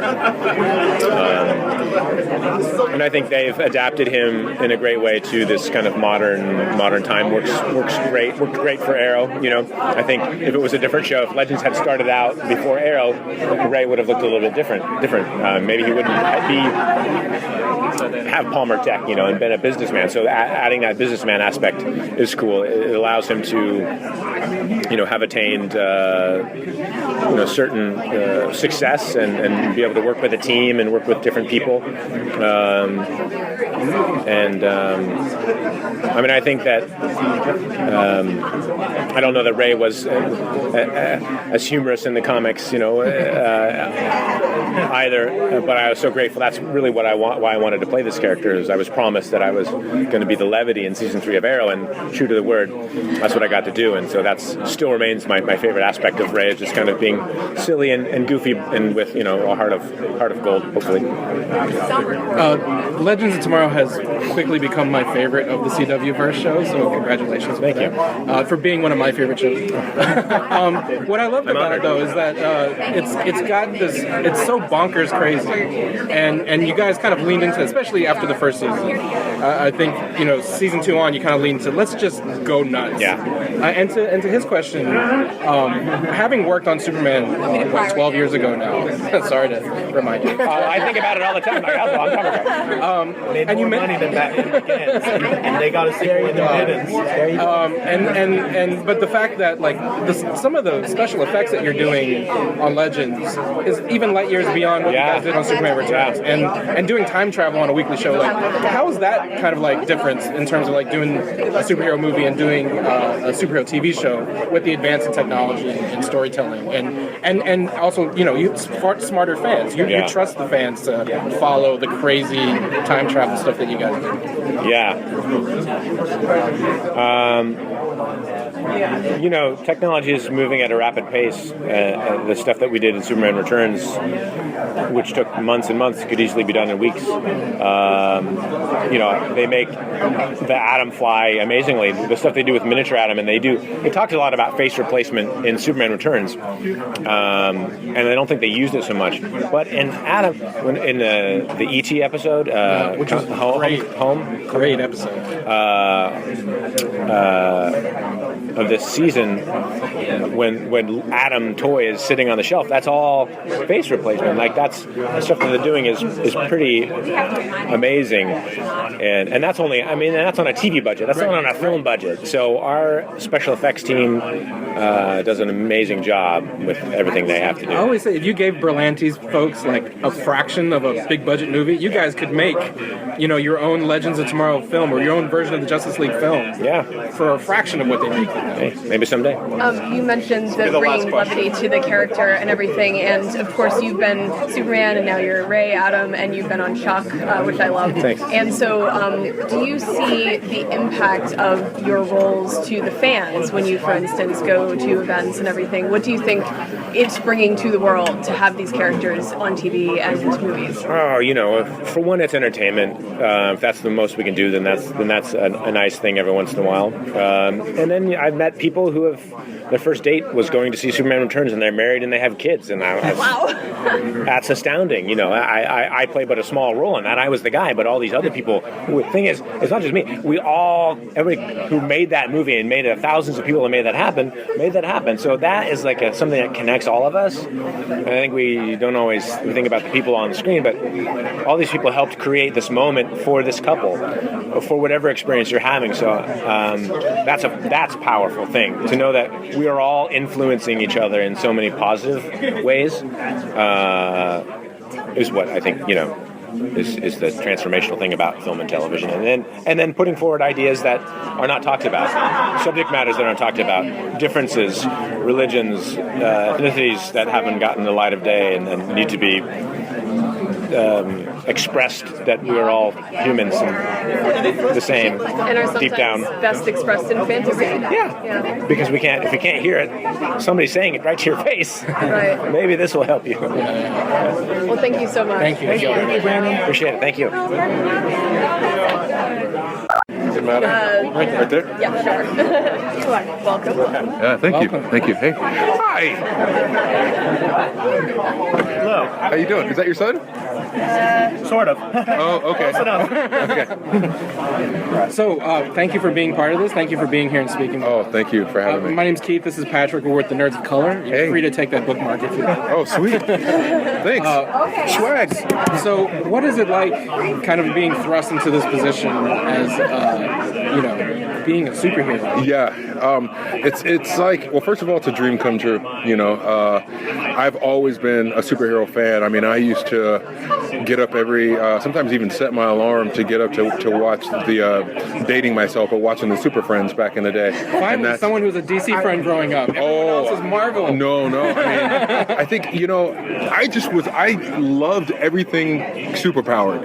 And when I look back, I realized, I was more of a DC fan than a Marvel fan because, I mean, it was Super Friends for me. Then later on in life, watching on Cartoon Network, watching the Justice League. I mean, I used to like record that and and so, and I'm just an animation fan. I mean, this is not DC or Marvel, but like, Legends of Korra and all these things have informed who I am. And so I wanted to play a superhero so bad. So this is a dream come true. How big is the father-daughter aspect of the show going to be? Because I like that, you're already established that we're going to have Thunder on, which, makes it different. Because, Barry Allen and, he doesn't have a daughter or anything like that. So it's, how's that going to play into the show? It's a huge part of it. I mean, Jess' family in general is a huge part of it. And Jefferson as a father and I guess kind of a husband they're divorced, but they co-parent very well, and there's a lot of love in their relationship. They want to get back together, but that's like an anchor point for the show, and it's going to continue to develop more and more as the daughters come into their own. Yeah. Bringing in the aspects where there's, your principal and everything like that. So you've got, you're a role model in two different ways, superhero principal and you're a person of color. And so how do you think, what do you hope the impact is going to be on kids watching this and or adults, Yeah. I mean, I hope that they embrace it, and I hope, especially with kids, I hope that, Salim has said it, and I'll say it as well. It's like, if we can come around to Halloween and these little kids choose Black Lightning and dress up as Black Lightning, we've done something amazing. And so I hope that they embrace it and it becomes a part of their mythology, a part of their fantasy life. And with adults, I hope that people love our show, obviously, and want it for a long, long time.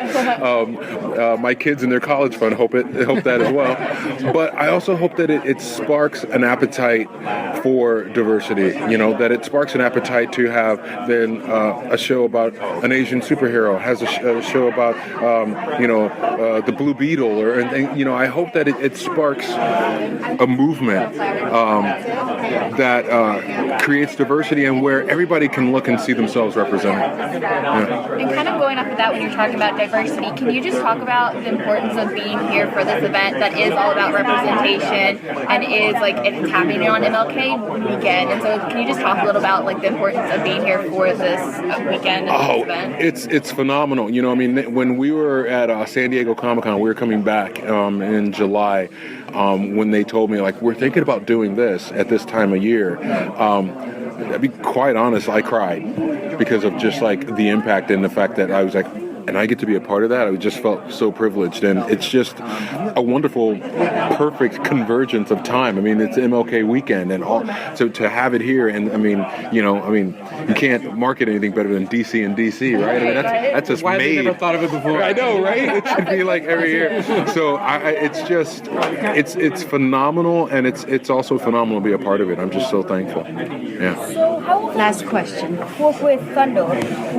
Is she be like a Robin, or will you be stay away from my superhero life? Don't help. I don't want you to get hurt, or just. It's a little bit of both. I mean, when she starts to develop powers, I can tell you that it's a combination for me of pride, because it's wow, my daughter has a part of me in her, but there's also fear, because obviously I don't want her to get hurt, and I don't want her to see the things and lose the things that I've lost by doing it. So it's a little bit of both. But I don't want to give it away. But you'll be very happy.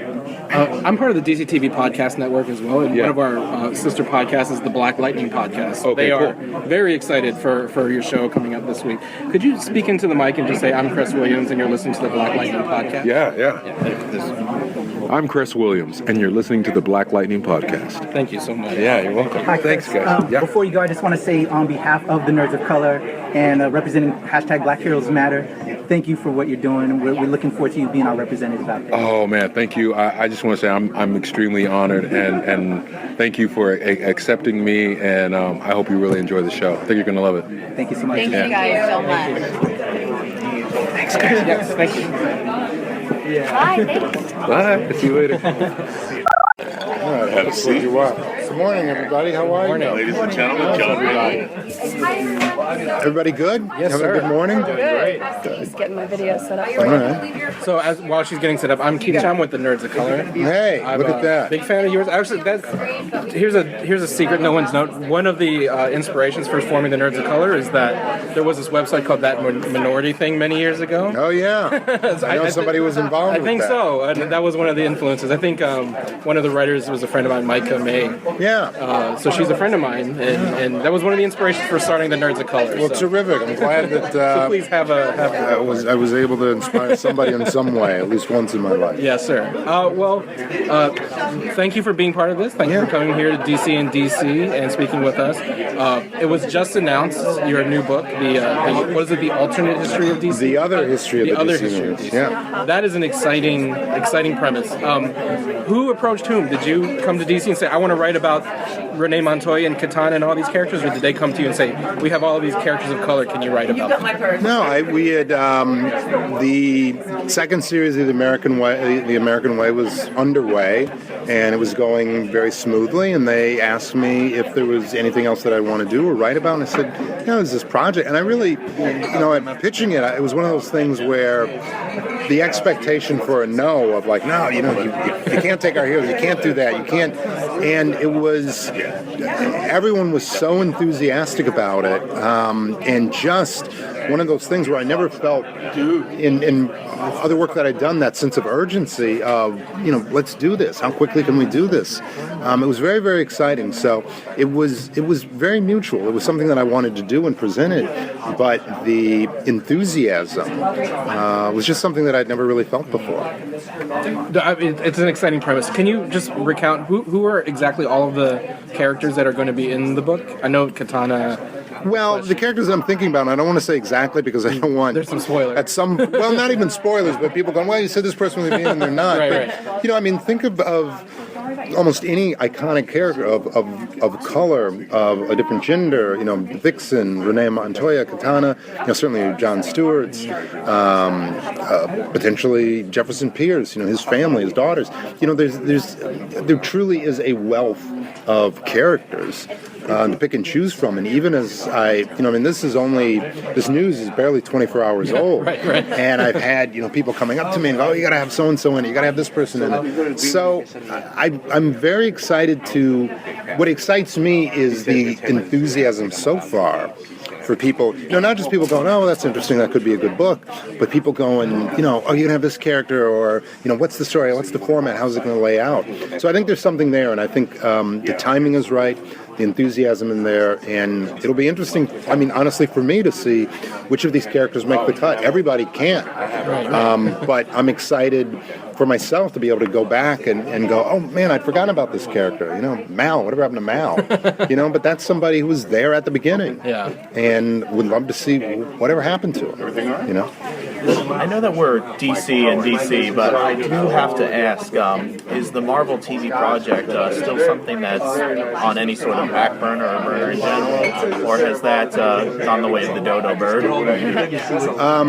Perhaps. You are at DC, so you can't say too much about Marvel. I can't. If I was at Marvel, I couldn't say much about Marvel. So I can. The answer to your question is no comment. Because we're in Washington, yes, and we're in the capital of the country, politics and art mixing, and you're known to not shy away from injecting politics into art. And I wonder why do people have such a a visceral kind of like discomfort with hearing about politics in art, because Ishmael Reed has said writing is fighting, right? Like art itself is a political act. Yeah. You hear a lot of comics fans saying social justice warriors ruining comics, when it's odd because Justice League, I mean, they love social justice. Well, it is odd to me only in that, as you say, these heroes have always been social justice warriors, from the very beginning. And you look at the backgrounds of the individuals who created these characters, they were extensions of fights that they were fighting. So I think people who say that are just obviously ignorant of the history of the creators and really the history of comics. But for me, the odd thing is I don't feel like I'm injecting politics in a lot of the work. It's perspective, it's reality that for people outside of the prevailing culture, every day is a fight for dignity, struggle. I mean, we're seeing that right now, whether it's in Hollywood, in the press, in the media. Things that individuals, women in particular, have had to deal with on a daily basis. And so do you say, well, that's politics to be able to talk about how you're treated or demand to be treated fairly, or when you're mistreated to have some kind of recourse? Or is that life? Right. So I write about life, and other people presume it to be politics. Just realize everything that you've done has been politics, and I never felt like you were shoving down my throats, but that's how you saw the world, that's how you felt, that were your expectations, and I paid my money, and I went to the theaters or I bought it, and I enjoyed it. So all we're saying is do the same. We're not always shoving it down your throat, but yeah, actually, some days for us are struggles, some days, as with Black Lightning, you're trying to be a dad or a teacher or a parent, and things are a little bit different. But this idea that you're shoving it down their throat. You're not shoving it down your throats. We're presenting it, and we hope that you'll engage with it. And if you choose not to, there's several billion of us out there who are prepared to engage with it. Right. So, Do you think that being able to play in a fantasy world helps you to express the concerns that we're talking about in a way you might not be able to, or they might not be as well received in a nonfiction? Oh, absolutely. I mean, that's part of sci-fi or fantasy, whether it was Twilight Zone or Star Trek. I don't think it was an accident that the first interracial kiss, though at least what is credited as being the first interracial kiss on television, even though perhaps they slighted it a little bit, was on Star Trek, happening in the far, far, far, far future. But also that you had an integrated crew on a spaceship in the far, far future. So the audiences for sci-fi and fantasy have, in my opinion, always been ahead of the curve, and an audience that has embraced, has been open-minded. I certainly think, like a lot of spaces, sometimes that gets taken over by, it takes fewer and fewer people to suck up more of the oxygen now. It's easier to do. But the reality is the vast majority of the audiences want to see these stories that transport them to different places, represent different individuals.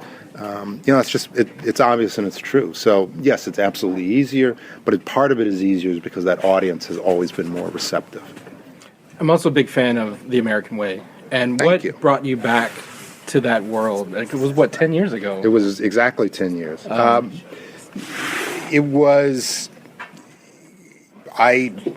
had been 10 years, and I just assumed D.C., they probably weren't interested in the property, and I called up and I said, it's been 10 years, it'd be all right if I owned it, but I just professionally, I wanted to ask before I did anything with it. And they're like, are you kidding me? We would love to do this. We've been waiting for the last 10 years. Essentially, it was like two significant others who just never told each other how they really felt. And the minute we called, they called me in and they were like, what do you want to do? And I'd had 10 years to think about it. And they were like, done deal, let's go. So it was really amazing, the alacrity that it happened. But I was just stunned. It's like, wow, if I'd called, 5-6 years ago, we could have been on to the fourth or fifth series by now. So it was a happy accident, but they could not have been more enthused about doing it, and it was terrific doing it with them. Folks, the panel is starting. Oh, geez. So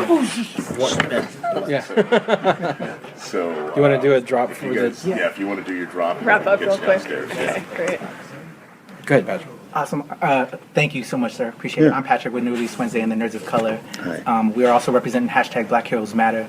If you could maybe send a message out to our folks with the Nerds of Color and Black Heroes Matter. Yeah, do you want me to literally say that? Because my memory is no, just horrid. Any kind of message or anything you want to say, as a man of color and representing in the characters you do. All I would say is if you want to see more characters of color, of orientations other than your own, of other genders, you got to support. So get out there, support, watch, vote with your dollars, because that's the only way you're going to see more of it. Thank you so much, sir. Thank you, sir. Thank you very much. Thank you. Let's go to that panel. Yeah, let's I'm do not it. going to be in the audience. Can I sit and watch? So after that, we were given a choice of going down to the Museum Theater where we had seen Gotham by Gaslight the previous nights and watching the panel, or we could stay up in the press room and, watch it on the closed circuit TV. We wound up watching, the panel in the press room in the auditorium. They gave us snacks, that's why, okay? Give us a break. Well, I was about to mention that of all the press rooms I've ever done and all the conventions I've ever done, this was like the best set up press room. They had an open bar, which, I don't drink alcohol and I don't think Ben does either, but, Let's go Coke! Yeah, we had Coke and there was a buffet with food, and it wasn't just like, standard like buffet food. Like every single hour they like replaced it. Like 1 hour there was snack wraps, another hour there was like mini burgers and stuff. The cool thing was, you would get some of these talent that we were supposed to interview later in the day hanging out in there, sometimes, grabbing food. So we saw Danielle Panabaker, who plays Killer Frost on The Flash, and we like chatted with her as we were getting food, and we told her that we saw her sneaking a pizza in the press room over San Diego. Had a good laugh over that, and I know this story embarrasses you, but I think it's really funny. But we're sitting there, and someone someone brings a little Harley Quinn dog into the press room, and it's a dog dressed as Harley Quinn, and we're looking at it, we're like, oh, that dog's so cute, and Ben's like, oh, you guys got a cute dog, and I look up, and it's Davi Mazouz, Bruce Wayne and Batman, and I'm like, dude, look at who the dog's owner is. That's Batman. I don't know why you're embarrassed about it, but Ben's mom had the same reaction because we later posed with them and texted a picture. Sean Pertwee Alfred was there, and and Ben's mom is like, "Is there anything significant about those dog owners and why they're in the picture?" I'm like, "Yeah, that's Batman and Alfred. That's why." So for the next press table, which was Wonder Woman and the Pride of DC, so there was a panel about LGBTQ inclusion and a panel about feminism and women. So we combined press things for those. First person that we spoke to was Mariko Tamaki, Shay Fontana, and Agnes Groboska. I apologize if I'm not pronouncing these names correctly, but, Shay Fontana of DC Superhero Girls, and I had a great moment, at least telling Mariko that, because she's writing She-Hulk, I was like, thank you for using Patsy Walker, I love her so much. We had Mark Russell and Steve Orlando, Marguerite Bennett, and Vita Alaya. Hopefully I'm pronouncing her name right. Then we had somebody at the table called them the Flareoverse girls because of, Flash and Arrow and stuff. Candice Patton, Katie... Flareoverse? What? It's the Arrowverse. Well, that was a nickname someone gave. So Candice Patton, which is Iris West, now Iris West Allen, thanks for the spoilers, Katie Lotes, and Danielle Panabaker. Hey, that's my thing. You can say it if you want. And then I think this is the Benson sister. Oh, so now I can say it. Yeah, now you can say it. But Ben was told not to say thanks for the spoilers during press tables anymore. Everybody? Julie and Shauna Benson, writers of Batgirl and Birds of Prey, and then Russell Tovey, who's the Ray and the CW animated Ray series. Interesting. I have a theory. Ray is actually on Earth X. You know that's an interesting theory, considering that it's, I think, the name of his show. Or is that? It was time filling while you were looking at things. And then the Gotham City Sirens, Cameron B. Condova, who plays Selena Kyle, Aaron Richards, Barbara Keene, and Jessica Lucas, who plays Tabitha Gallivan. Yeah, it was one of those things where we had to kind of read the room, because at one point I know that there was a question you wanted to ask one of them, and then I was about to let you ask it, and then, I think it was Katie Lotes or someone who said, it's so nice that we're somewhere where instead of talking about our characters, we're talking about feminism. And I was like, don't do that question, never mind. Some of the people were okay to talk about their projects, some of them weren't, so... I will time it. Yep. And Hi guys. Hi there. I have Tamaki, Supergirl being super. Would you guys like to chat with her? Of course. All right, have a seat right here. You can't say no. See if we can get you in the frame here. Should we sit like this? Yeah, if you want to take the middle seat if possible, that's okay. better. For now, until other people. Hi, whoever's thing this is. That works. Yeah. What? Excellent. While everyone's getting settled, I'm with the Nerds of Color, and you can have a bookmark. Yes, I can. I'm also a huge fan. I love thank that you. and all the work you and your cousin do. Yes. We work hard.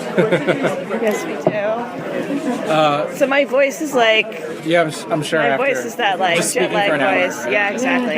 No. I have to say, Patsy Walker is my favorite Marvel character, so thank you for including her in your She-Hulk run. Of course. It's like, I'm so glad that she's being published. So. Yes. Patsy Walker is the best. I love it. I love Friends. I always try to put like Friends in there. So also, what's been the transition going from the indie comics world to writing Batgirl and Supergirl and She-Hulk and how has that transition been going from indie comics to superhero comics? I think for me as a writer, it's focused me on the craft, and I think you have to understand comics in a way. Like when I write graphic novels, I don't include any panel descriptions, and I don't think about a page. I certainly don't think of 22 pages.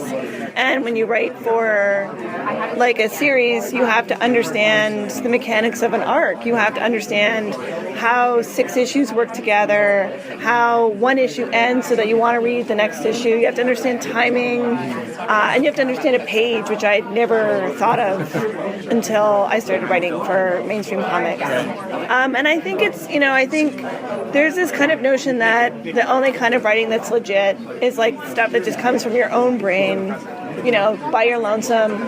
And I think actually writing to a character that exists and writing to, into continuity is really hard. And I think it's actually like a skill in and of itself that I'm like just getting now.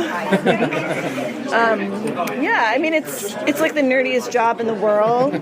Like there's really nothing weirder than like talking about like Supergirl's arm hair for like an hour. But I love it. Yeah. So interestingly, obviously we're talking about diversity and people of color and everything, but I also noticed on the panel we just sat in on the style and fashion of everyone, you were much more colorful than the last panel. All the women up there with your lovely hair and everything like that. It seems like we've got more people coming over. This is Shay and Agnes from DC Superhero Girls. So please continue to Hi. So perfect timing. I was just talking about how much more colorful. You guys dressed up. How much more colorful, literally, the women's panel was than the last panel before, where everyone was wearing black. Even though we had, some women and men on that one. got black. But you do, but also your lovely hair. So, do you think that the creativity and individuality of women is getting a new and fresh look in comics? And how do you think that your perspectives on these things are changing that world that we've been looking at through male gaze a lot of the time? I know that I often, if I know a male is drawing what I write, I will put in fashion references because sometimes it can go very wrong. So I think that is something I'm conscious of. And making these characters look modern. And because girls looking at DC superhero girls, they want cool girls. Superheroes are cool. And if they look like they did in the 70s or 80s, not so cool. I'm sorry. That was a cool time. I think also there is a thing, like when you're on a panel, like a Comic-Con, like the women are dressed, well. I mean, I've always said, like, I'm looking forward to the day that I wear a t-shirt and jeans to a Comic-Con, and that's not yet, but I do think that there is like a kind of like, I mean, for me, it's my armor, like, especially if I'm going to be in a Comic-Con sometimes in the early days when the ratio was not the same, I would be like, I'm going to be so feminine right now that I'm like making my space with like my puffy outfit. My picture in the back of the book has the pink hair, so now I always have to have colored hair and nobody knows who I am. So, how is the process of writing a movie different from the process of writing a comic? So in the movies I've done all animation movies. So they are very much about having a lot of action, where in the comic book you do get to see a little bit more of the character development. You're telling a story in frozen panels instead of in action. So it's a little bit of a different writing process, although structurally I think they're pretty similar. Yes. So what do you think, or what is your next big thing? What is your dream character to put into film, or even write? I would love to do something where I get to write the Golden Girls.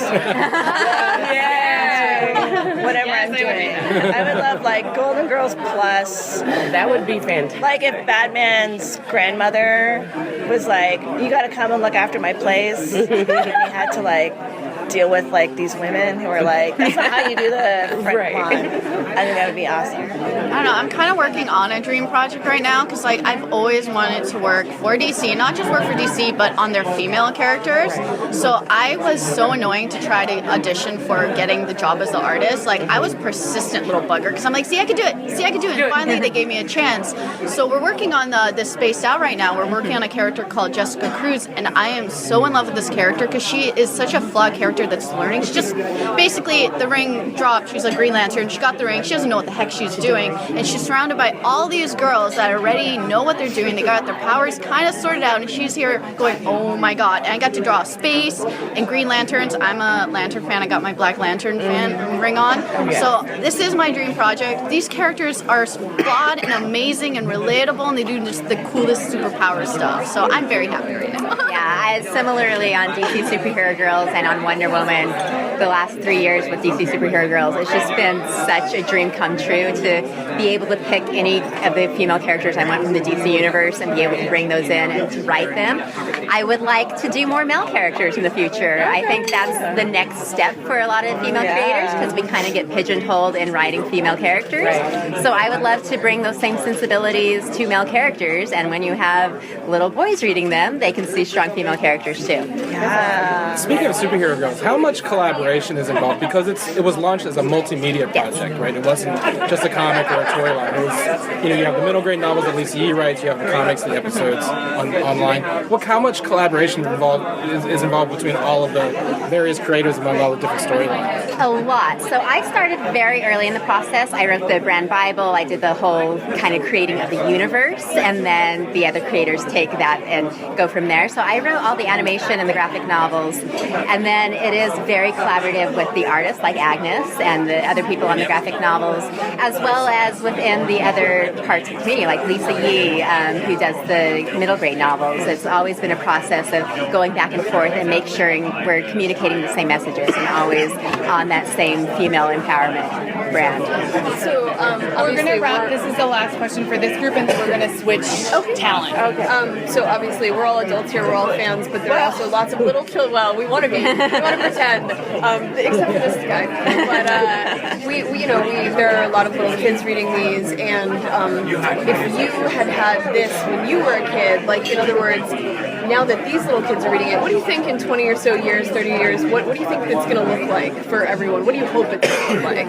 I think the girls are taking over. It's just so incredible to see at Comic-Con so many little girls in their outfits coming up. And they're in a world where a girl can do anything. They have these books. They've never been told you can't do this because you're a girl. So it's just going to be such a powerful world in 30 years. I mean, I hope it keeps expanding. I hope the idea that, when Faith came out, the idea that you can have, a superhero who's a big girl or a big guy, I hope it just keeps getting, right? I hope it just keeps getting bigger and bigger. Jin Yang Superman doing, Chinese Superman is awesome. So I think the more we sort of see that these characters are, vehicles for stories and not real people who will explode if you, do something different to them, I think it's going to be great. I would super love to see, a cast where, it looks like the subway in New York. Yeah. But not just for the background, but that the actual people who are these heroes. Thank you very much. Love your nails, by the way. Love your nails. Oh, thank you. I know, right? Are great. I spent money on these. Thank you guys. All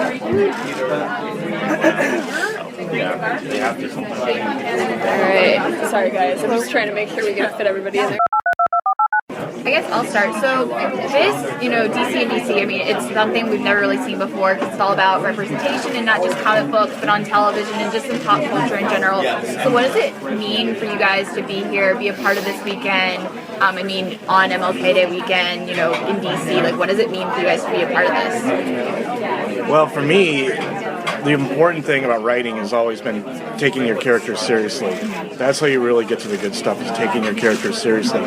So that DC is willing to take a gay pink lion seriously enough to bring it into an event like this, it really allows me to do my job in taking the characters seriously. It shows that they back me up. It sounds like something that might be silly or frivolous, right, but I take it very seriously, and I think that I have something important to say in writing this comic book, Snagglepuss. And the fact that DC would actually bring me to an event like this just proves that they do too. I mean, I agree. What Mark said is dead on. It's the work we're doing inside. Honestly, working for representation can be a fight. It's an important one, and it's important, and this is, I think, symbolic of that. I think about the fact when I was younger, this event would not exist. I snuck into comics as someone who is probably, by in the mainstream, not necessarily so wanted, which is a feeling that many people get when they enter, not all, but some comic stores and some comic communities. And something like this the messaging would have been totally different if it was 20 years ago. But the fact that we have it, the fact that we're here, and it's a cross-media event where it's not just we've made progress in comics, we've made progress in a lot of fields. And in the topic of it being MLK, all I'll say is that obviously there's a lot of more work to be done. And it's really poignant for me just because, on one hand, you feel like you've accomplished some things, but I had my own sort of related experience in that, there is so much more work to do. I was in New York for a meeting earlier this year, and I was at the Amtrak station, and completely alone, no security. John Lewis was there, and I met him, and, I've wanted to do comics my entire life. And I feel like I've accomplished something sometimes, but I meet this guy and I just immediately feel as though I've done nothing. I talked to him and I couldn't even really get out about what I do or anything. And I sat on the train after, almost moved to tears, just thinking about how much more there is possible to be done, and how little, even though it seems as though the things that we've done have made an impact to some people, there's such a vast wealth of work that's still out there, and I just hope that we get a chance to do it. Things like this are a huge step in the right direction. Is there a dream project that you're thinking of right now that would be the next thing you're aiming for? Or the next point you'd like to make, perhaps? Do you have a dream project? Oh, I have a lot of dream projects. I have some nightmare projects too. I'll probably do some of those. But for me, I've always wanted to do a project about the end of the world.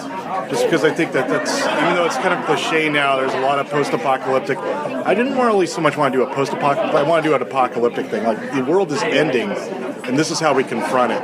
This is when you really find out what's important to you, and a chance for the human race to really reassess its priorities and what it should have done differently with its brief party of a time on the planet.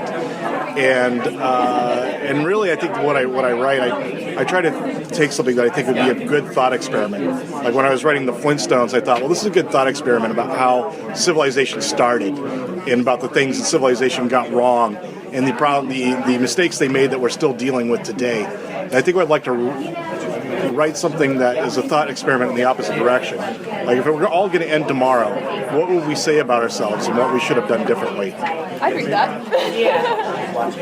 So how did you two both get into comics and start reading them and start wanting to become who you are today?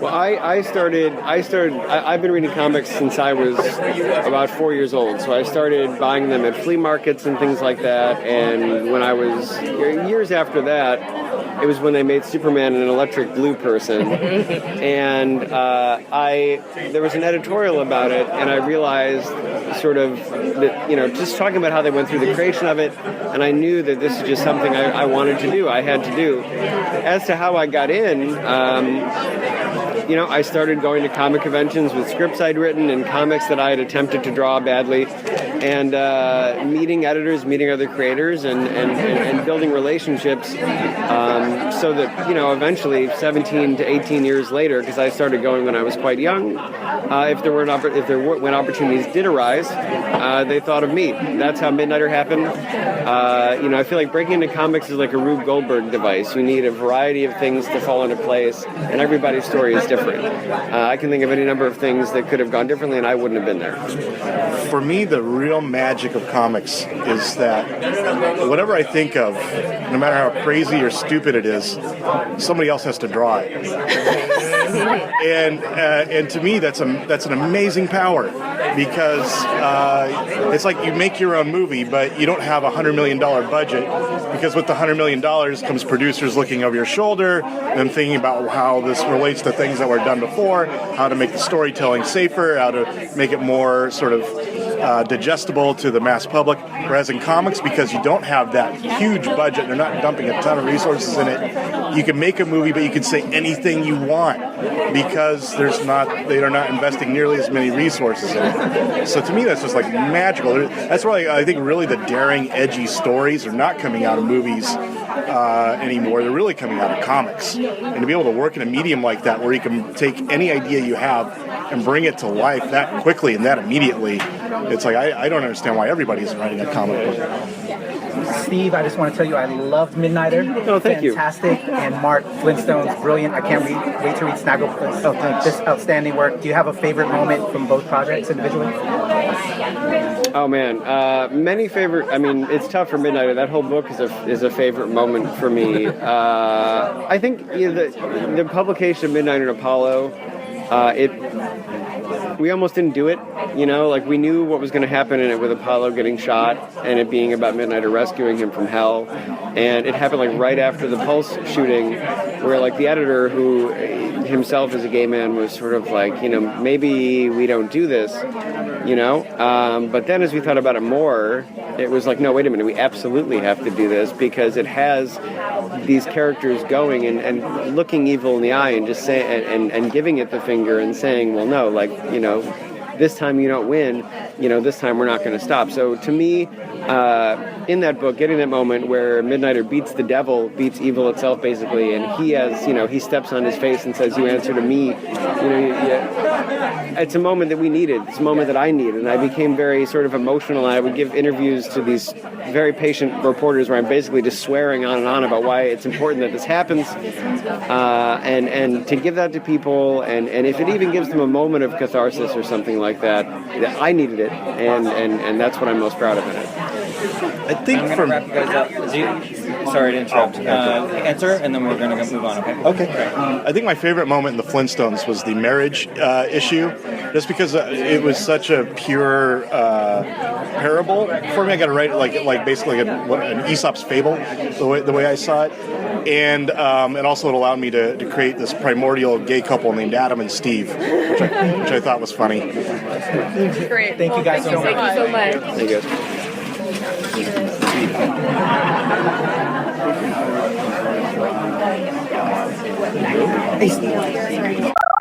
Hey guys, this is Marguerite Bennett and Vita Alaya. Let's just do a quick round of introductions, and you're going to have about 4 or 5 minutes for the entire table, okay? Great. Hey there, I'm Emily Witten from Comic Mix. Nice to see you. Hi, Patrick Michael Strange with New Release Wednesday and the Nerds of Color. Hi. Josh Bertoni, BatmanUniverse.net. Benjamin McIntyre, BatmanUniverse.net. Bryna Kramer from Talk Nerdy with us. Anita Riggs with Quirktastic and Cop Gallons. Keith Chow with the Nerds of Color, so you can have I will happily. bookmark. Thank you. Heck yeah. I brought books. You got swag. Yeah, I love swag. We give swag out. I love swag. the best. So, Margaret, I want to ask you about Bombshells. The storyline about the Japanese American internment, and actually the Nerds of Color and 18 Million Rising, which is an Asian American activist organization. We've been talking about maybe organizing a Twitter chat with you about Japanese American internment. I would be happy to. We'd love to do that in the future. But what was your inspiration to do a story? With the Bombshells being set in the 40s. What made you want to do a story about Japanese American internment? I guess a large part of it is my grandfather lives with my family, and it's watching him get older and realizing that we're losing this generation, and so much of American history is being lost with that generation, especially with Japanese internment. It's something that we are ashamed of and have never even dealt with. I watch it fall out of the history books, especially on the East Coast. They learn nothing about it. I went through my cousin's textbooks. They're based in North Carolina, and there was nothing. And even at the high school level, and it was just this horror that you can't erase this. How dare you? And so I wanted, I was given a platform that seemed, it seemed time sensitive. It seemed urgent, especially with how the political environment was shifting, and that was, even before the election. I'd had a conversation with my editor about highlighting, these elements of history where if Bombshells is an alternate history where we have a chance to revisit our failures and, tell what could have been, the possibility of a better world, that was one of the most crucial things that I wanted to address and to highlight for future readers. I love your pin. That's excellent. So how do you convey that sentiment through your art? I make it more queer and more brown as much as possible. Yeah. I try to be I don't hate inclusive. I think that's an important word. I hate the word diversity. I try to be as normalizing as possible. Because I grew up in New York City, and there are a lot of people that look like all of the people at this table, often at the same table. And, you can't really tell what's going on behind the scenes, but I identify as, and being as queer. I know many people that do, and so I want to put that into my stories as much as possible because that is all part of being human. I'm no one single part of myself. They are all very important. So, with writing Batwoman, what challenges do you face, like glancing off of Batman and just trying to deal with becoming a independent? That is an excellent question. And it was such an excellent question, frankly, that it was one of the theses of our entire series was what can Batwoman do that Batman can't? And so every single one of the arcs has tried to measure, in a way that, Batman, is so big that, things, it's like the lion, the fable about the lion and the ant, where he roars, but the ant just goes down into the underworld. And so it was, she's a character that can sort of break these codes that he has. He's got the hard line against guns. She's not so sure about how she feels about it. He's got the hard line against killing. She was going to be a soldier, and that was, the taking of a life in battle was something she was going to have to address. And so there are all of these places where they are on such a similar track, but they have such divergent morals in how they interact with their what they see as their duty. And so, that's a question that we try and answer every single arc to get a little bit more of that puzzle. And we have time for one more question. Go. So I am a plus-size black queer woman, and it is hard out here, and I am so happy you're doing what you're doing. What is next? What is the thing you want to bring to the table next for people like us? In terms of DC, I had the opportunity already to write Amanda Waller, and that was one of my favorite things that I got to do. I was like, I want her as broad as she is, tall. I want her dark. I want all these things. And they were very kind to me, and I just want more of that. I want more characters from the background to come into it. No, in addition, on top of all the stories that we're doing, it's just, we call it just the normalizing. It's bringing the world as it is and making it real and authentic and bringing that in. Thank you. Thank you so much. It was very fun. Oh, sure. Great. Thanks, guys. Thank you. That's so cool. This is really cool. We didn't get one of these pamphlets. I wish we had. I don't have one at the moment. Visit the title sometime. You have such a beautiful signature in mine. Of course. Oh my gosh, thank you. I understand. I'm really excited. Don't die. Hello. Do you mind adjusting it for me? I can't even see over there. Thank you. It's a little. Welcome to our table. Great. Good to have you. So you all kick ass on screen. It's awesome. I'm so excited about that. Did you have to do a lot of crazy training you've never done before, and what was the experience like learning how to be those people on screen? I don't think for either of us, really. You know, I always look at Katie, and she's so unbelievable. Her martial arts is so impressive. And I'm like, I want to do that. They're like, no, all you do is stand and put your hands out. We'll do it all later. I was a martial artist before I was even an actor, and then a dancer before that. So I've been training in movement since I was 7, and then surprisingly, there was very little time for rehearsals. You just don't have time, and we're just putting out episodes after episodes, and to find time in there to also do like a stunt rehearsal and learn it beforehand. So usually I'm learning stuff while I'm there. Like we block, I learn it, they set up cameras, I'm practicing, and then we shoot it. I guess I'll go. So you guys kind of touched on it a little bit in the women's panel, but you know, this is kind of like an unprecedented event. You know, this is the first time this is happening. You know, it's all about representation, not just in comic books, but in television and pop culture in general. So I was just wondering, what does it mean for you guys to be a part of this event? You know, obviously on MLK Day weekend in DC, but like, what does it just mean to you guys to be a part of this event? It's really cool. I'm just doing that women's panel was like, felt really good. And even now, like talking about things and women's issues, like not that I don't like talking about the shows, which I do, but it's very refreshing, and I'm really passionate about women's rights, and we all talk about it a lot, and to be able to discuss these things, and the fact that people want to hear about it, that they care, that it's important, it feels really good, and this is a great platform for that, and being here in DC is, I don't know, there's something about it that makes it all feel a little bit more serious or important. DC is a place of change for our country, and so it's really, I feel really honored to be here and have these discussions. These are really important discussions we're having. You should have seen Candace in the cab. Oh my God, it's the White House! It's right there. Is this your first time in DC? I mean, I've been here when I was like 13, but it's my first time, and it's every building has history and importance, and we have so much power to change our country, and so to be invited to something like this is incredible, and kudos to DC and Warner Brothers for even allowing these discussions to happen. That says a lot about these corporations that we work for, that they're willing to bring us out and engage with the audience and have discussions about women's rights and diversity in comic books. It really is kudos to them, because they're like, I could imagine that people would be a little scared, like oh God, what are they gonna say?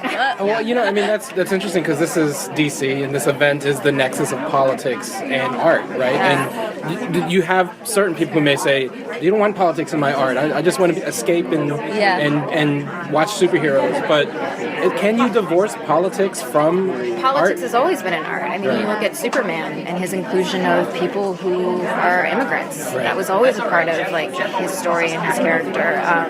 So it's always been there. And people who don't want that, it's crazy to me. Hollywood's pretty liberal, but I feel like there's a lot of issues too that Hollywood feels are very safe, even maybe if they're controversial, but feels so strongly about them that they're like, whatever, we're going to talk about it. And they do on our shows, like with, you know, gay rights or whatever. Like there's such a strong passion that it's like needing to say something that it just happens. Artie, I like what you said about how they're, you know, letting you come here and what are they going to say and everything like that. It seems like modern Hollywood and all of us, you know, paying attention to this, want to know more about who you are as individuals as you represent these characters. And I think also that's coming across in the creation of the more dimensional female characters on screen. Do you have any thoughts on what you've seen happening as you've gone through the years of being in these characters? Sorry. Yeah, I mean, we've gotten to express our own frustrations, maybe with storylines or characters, how women are represented, how Black people are represented, gay women are represented, and see the evolution of that to some degree. I don't know what else to say about that. Like, I'll No, just I don't remember definitely say- exactly what the question was.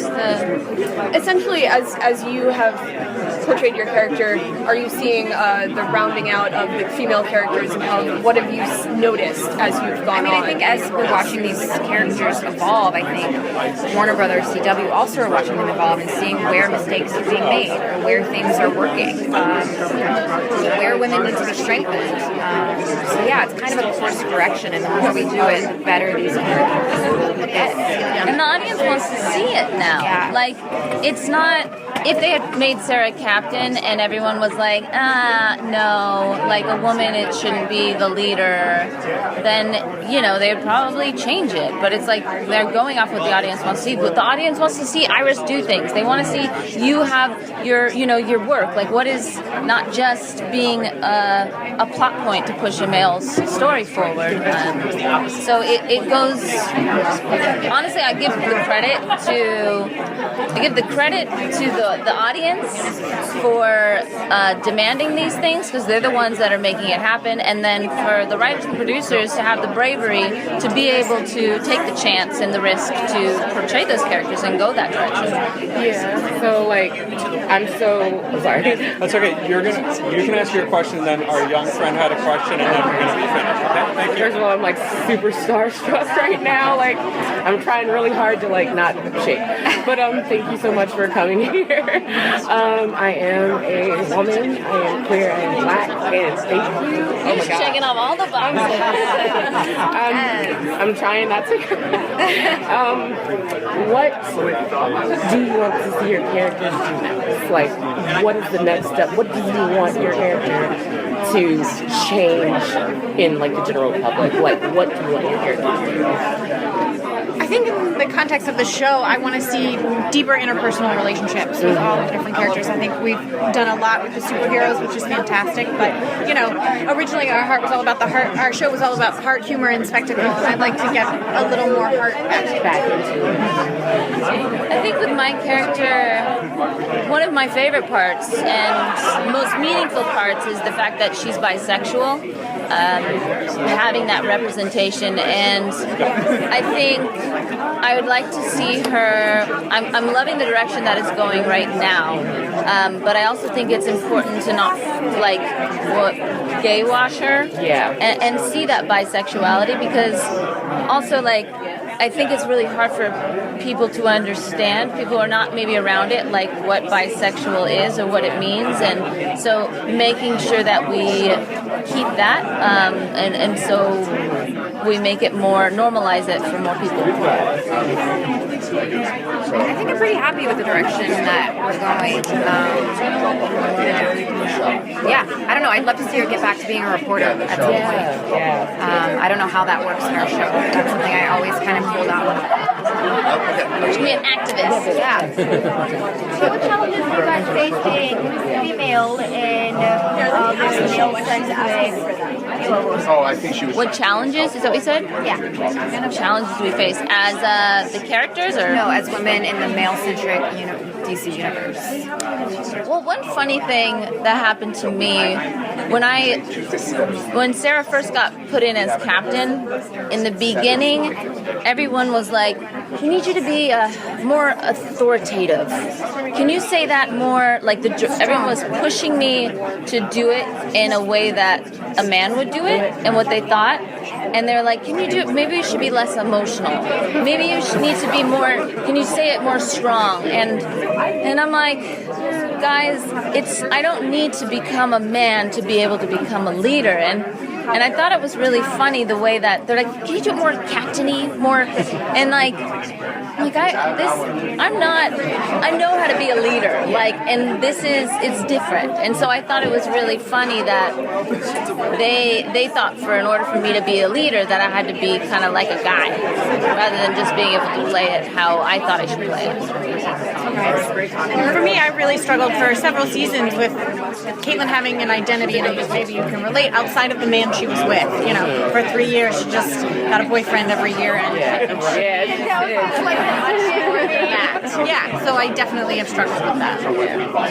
I think sometimes it's little things working with a lot of male directors, they would make choices just naturally and just out of being naive or just subconscious choices. And it wasn't until we had a female director on the show for the first time and we were in the West House. And usually Iris is bringing something out of the kitchen and sitting it down for the boys. And she said, wait, no. She's like, Joe, why don't you go get it? Iris will already be at the table, like sitting down. And it was the first moment that I was like, it's important to have women in leadership roles to make interesting, diverse choices and make a decision like that, where Iris isn't always the woman going to the kitchen to bring something back to the men. So yeah, that's been a challenge, just dealing with a very male-heavy directing situation. Male-heavy directing, male-heavy writing. Thank you so much. Thanks, guys. I love your book. Good question, little man. I'll switch this over before the battery dies completely. Thank you so much. Thank you. Okay, we have Julie and Shauna Benson, writers of Batgirl and the Birds of Prey and The 100 on CW. Hi, guys. Thank you. I didn't know you also did the 100. Hey, by the way, the Birds of Prey comics, I feel like, are the best for women out of any comics. Yeah. The way it's written, the way it's drawn, like So cool of you to say that. it's yeah. I gotta tell my mom. She was so thrilled you were gonna be here. She's like, will you tell that girl that she's so good on that show? Aw. Tell your mom I said hi. I will. Thank you. Can we get a Birds of Prey TV show? Yeah. We had I know. one. Where's Sarah Schechter?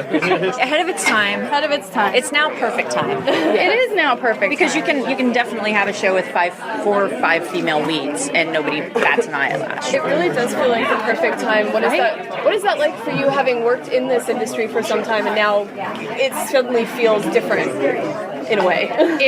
It's empowering.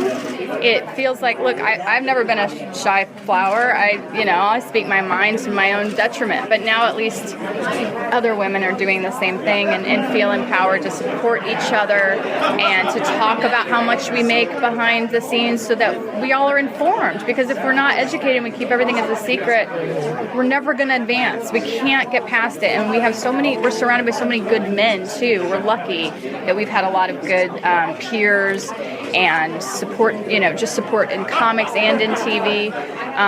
We've been really fortunate. Yeah.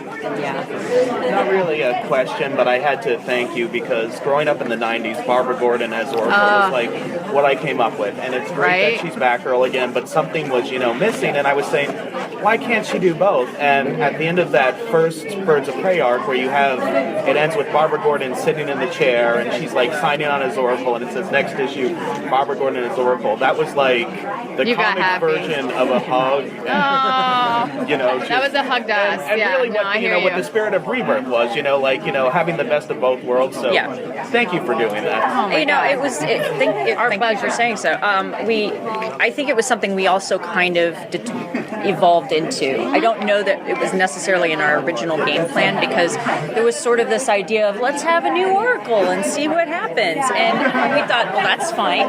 But Barbara Gordon is Oracle. Let's all agree on that. And and so I think that being able to come to that and there being support for it within DC of saying, yeah, this is right. You should do this. They've been on board with almost every decision that we try. It's been really great. We're like, can we have Ivy? Can we have Cap?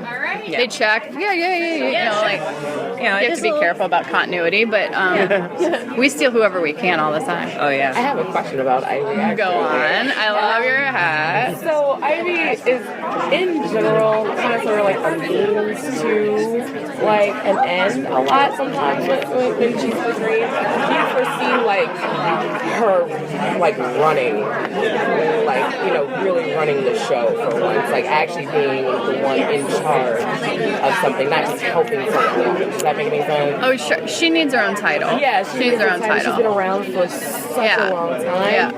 And she has ridiculous abilities. Yeah. And intelligence. Yeah. And it's not just the sex appeal. It's everything. She's a full package. Right. She could be a true superhero. Right. We were really excited in the manslaughter arc, she got the win. Yeah. She got to come up with the potion that saved everyone. And to us, that was so important because she can be seen as the villain. And giving her a heroic moment, I think, is important for hero or villain to understand that at the base level, she's a human, and that's what's important. Right. It was also a heroic moment that didn't involve her superpowers. That's right. Right. Her brains. It was. I mean, that is her other superpower, is her intelligence and her scientific knowledge, and it's that got them across the finish line of solving the problem and curing everybody. So I think for us, it's always like if we can find a way to indicate that it's not always about how hard you can punch somebody or tying them up in vines or whatever it is, and you can win through other means, and usually through your wits, which that was a very Barbara's Oracle thing. I mean, that was pretty much what she had, except for the couple of times when she would attack people with nunchucks in a wheelchair, which was badass. But really, generally, you want to hone in on many different ways of portraying the character, and so we like being able to give Ivy that moment. Yeah, man, I hope she has a book someday. Yeah, That'd be cool. great. Yes. I want to say thank you for your amazing body of work, and as a father of a fangirl who is getting into everything and is so creative. Oh, that has to be so fun for you. Being a fan dad, you're like, oh, let me show you. Let me show you. So what I would like to get from you guys is maybe a message to those aspiring fangirls that are trying to create and want to get into this. Anything you have to... You mean writing comics, writing TV, any of that? What Sure. a message you want to send out to those fangirls? We used to write fan fiction. We would write Doctor Who fan fiction. We would come up with all sorts of silly stories. We told our stories. Yeah. And that's where you start, is take the thing you love the most and write your version of it. And then you're honing your skills, right? Because you're taking a character and you're creating a new situation for them. And then you build on that and say, okay, I've done that with Barbara Gordon. I'd like to write my own thing. Well, what qualities do I like in Barbara Gordon? Oh, I would like my character to have a few of those. And what qualities do I like in Poison Ivy? Maybe if she had a few. So taking what you love and try to find and build a new character, I think is so important. I think also don't be afraid of what you love. Yes. Love what you love, and don't be ashamed of it. If you love My Little Pony, love it. Love it. If you love, Star Trek or Doctor Who or love it. There's no reason not to. I mean, it's joy. Fandom should be joy. Yes. That's the thing I think is unfortunate a little bit in the present day, is that there's so much emphasis on things that go wrong, things that don't seem right, that you lose track of the things that are right and that you love about it, and then you start to wonder, like, well, why are you a fan if all you're going to do is complain about it? Why read the book? Yeah, why read the book? Why watch that show? Why do something else? There's so many options. If it doesn't make you happy anymore, move on. But for a young girl, I would say, we dressed up and went to conventions. We wrote fanfic. We did it when it wasn't cool. Yeah. And we hid behind. We made goofy movies in our basement. We make, So all those things eventually someday will mean something, because you'll become a really good writer if you're writing. Write, read. You like a TV show like The Flash? Get a script of that episode that you like and read it and watch it and see how they did what they did. Start to figure out how the sausage is made. That's the best way to learn. Right. And then you go, oh, I see the tricks. You'll start to see all the formula, and you'll start to see, I see how they make TV now. Or comic books. Break it down. Yeah, I also don't think that she should be afraid of, if it's not her cup of tea to write something.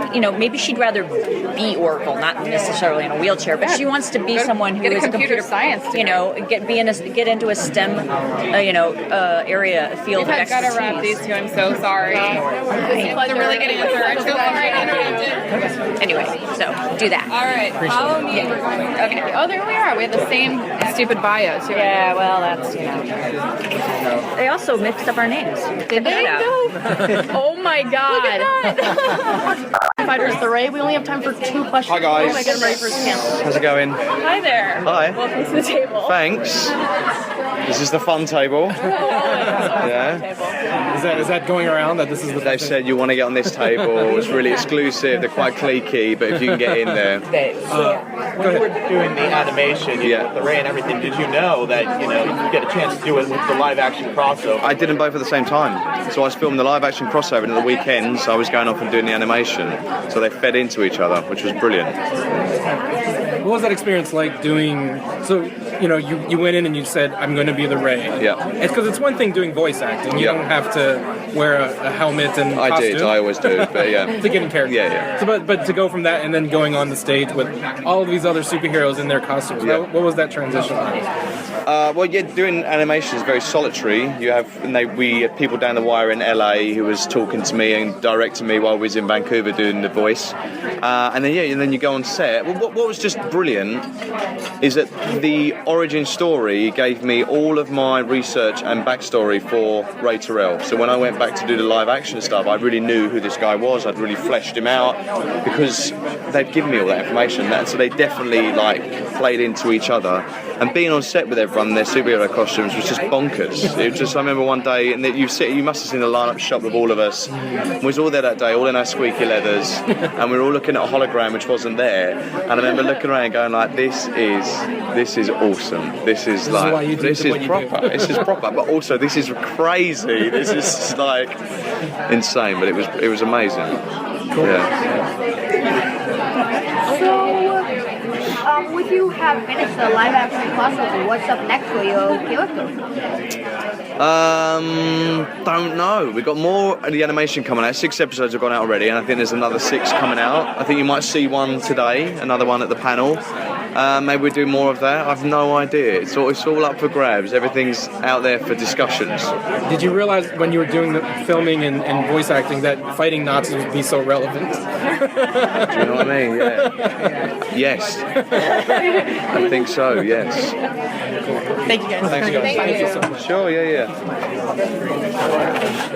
So I know that you can't give away any spoilers, but we've all been dying to know what the heck did Ra's al Ghul do to your hand. So you can't tell us what he did, but can you tell us when we'll be seeing some answers about that? Soon. We're just filming it now, so it'll be 16, 17, 18, 19 is where the big development of that will happen, and it's worth the wait. And with your new club, the gun shop blown up, are you going to be back in your old club, the Iceberg Lounge? What's the Siren's new status quo for the second half of season 4? What's our new status quo? We're in the club, aren't we? We're in the club. Yeah, we're back in the club. Yeah. We in the club. I think so. I think we're kind of all branching off and doing our own thing for a little bit. Yeah. And exploring other things, and then I think maybe the plan is to bring us back together. Yeah. But yeah. We find our way. We're star-crossed lovers. Not really. We're not breaking up, but we just have other things exploring going other on. avenues for a while. On a break. We're our own individuals outside of the entity. So, Cameron, with you doing your own stunts, what's it like? Do you have to do a bunch of training? Have you already know the stuff, or? I do a lot of training. I haven't done a lot of training recently, just because life. But I made it to where at the beginning of this season, I talked to the producers and the stunt coordinator and said that I wanted to be more involved in the stunt process. And so I actually have rehearsals now, and sometimes they'll last 3 hours just because I just want to keep doing it, and I actually get to collaborate. So some of the choreography is actually my input, which is really fun because I came from dance and I like to choreograph. So to see something on TV and say, "Oh my God, that was my idea," it's really cool. So yeah. So we're here in DC for this, historic weekend, and this is a really unique event. What do you guys think of, as opposed to a Comic-Con? What's your experience with this? It's very different. It was so lovely and empowering that we just get to openly discuss these issues in an open forum like that. And I felt like the audience was really warm and receptive to it, which was really nice. I was just talking at the other table about how I've been in this business longer than even I started when I was 14. So I've been in it a long time, and the shift now, I would never have been on a panel with a bunch of women openly discussing how we feel about playing these characters and where we want to see the industry going, and talking about pay and things. So it's incredible. The shift is incredible. There used to be a real feeling of you would just kind of toe the line a little bit. You'd smile and you'd say what you needed to say, and now it just feels like it's been blown completely open, and it's almost welcomed, of feeling feelings, our thoughts, like our reflections on how we should be treated, what we should be wearing, how much we should be paid. Like everything, every single aspect of our lives is open for us to be like, no, this isn't acceptable anymore. And to not then lose our jobs instantly or not get another job, because it's like, well, if all women are saying this, then you will have no choice but to listen.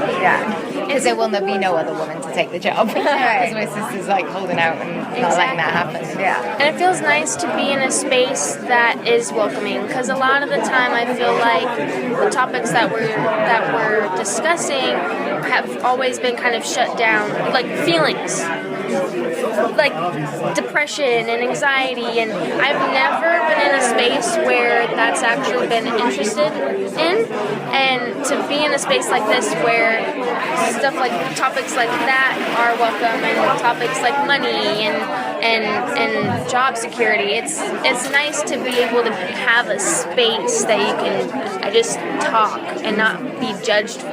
And then hopefully that will expand out to other industries, because we're so aware that like we are in a bubble essentially. We're already quite privileged. We're very privileged. Yeah, we get paid really well. We have really good support around us. So the hope that is that this doesn't feel ostracizing for other women in other industries, and that this like trickles out and down and up and around, so that everyone feels this same amazing feeling of support. Not a question, but a personal comment. I appreciate the comment about women sticking together, because often women might compete over like, oh, I want to be the best one, or well, I need this job. But if we all share the pay and everything like that, I think that is the way to go. So I really appreciate hearing that from people who are setting the pace. But I think that competitiveness comes from like the scarcity, right? Like the scarcity, the lack of the female stories that are being told, that there's not as much for us to get, like whether it's money or you know, whatever the role is. There's like, you know, 4 female characters and 10 male characters. So then it forces us to compete with one another. So hopefully the more stories that are told, more women that are writing, more women that are directing, we won't have to compete with each other so much. There'll be room for all of us. I just want to make a quick statement. I absolutely love Gotham. I love you ladies. And my daughter, who's a little fangirl herself, she wants to watch Gotham. She hasn't watched it yet, but she's a dancer. Oh, really? I want to tell you directly, she knows you through your music and dance videos. Oh my God. And she's seen a lot of your work, and she's mimicked it in our dance area of our house.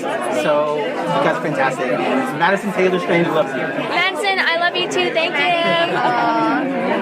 She's got to watch Gotham. I know. Yeah. When she gets a little bit older. Yeah. It's a little bit violent, you know. Yeah, just a bit. A little, just right. Oh yeah, I get that. Yeah. Cool. Well, thanks, guys. I think we got the signal. Thank you so much. Thank you. Oh yeah. Barbara Keene is the worst Uber Eats delivery driver ever. Like, bringing the Thai food and shooting them instead. Anybody order Thai food? Good, because I don't got any. Never broke her stride either. I know, right? I love that scene. It was really fun. Thank you. I like doing stuff that's like physical, but physically kind of like almost like dancing, you know, bits like that, physical comedy. So the last one that we did was Aftermath, Battle and Trauma in Comics, where people talked about PTSD and, you know, and mental health, you know, and military representation, not only in the comics, but in the real world. Mm-hmm. And the people who we spoke to for that one was first Jason Inman, who is kind of like a podcasting cousin of ours. He hosts DC All Access, but years ago, his wife Ashley was on a podcast with Donovan and I and our friend Chris called Comp Film Review. Oh, and Kevin was on there too. And then the second person was Melissa Bryant, who helped moderate the panel, and she, you know, helps train people. So that was a cool person to talk to. Dr. Vinette Murthy, which I thought was really cool because he was the former Surgeon General of the United States. And then J.W. Cortez, who plays Alvarez, one of the cops on Gotham, you know, who's kind of a background character, but, you know, he has lines, and he's one of, like, he's kind of like the Wedge Antilles of Gotham in that, like, he's survived every single thing. So any comments or favorite moments from that session? My favorite moment was probably whenever when the ex-Surgeon General went face-to-face and they talked to me about how the mind and body are connected. Mm-hmm. Yeah, no, that was and that was like a special moment for me as well, just to like kind of like, you know, see him talk to you and not really like, you know, some people you know, can be very condescending when it comes to like kids, but I thought that he talked to you like on a very, you know, on the level, you know, thing of respect. And I also loved talking to JW Cortez, and I liked your question to him about Alvarez, you know, and if Alvarez would feel PTSD. I was like, you know, that's a very good point, because all the stuff that Alvarez has seen, it's got to drive him crazy.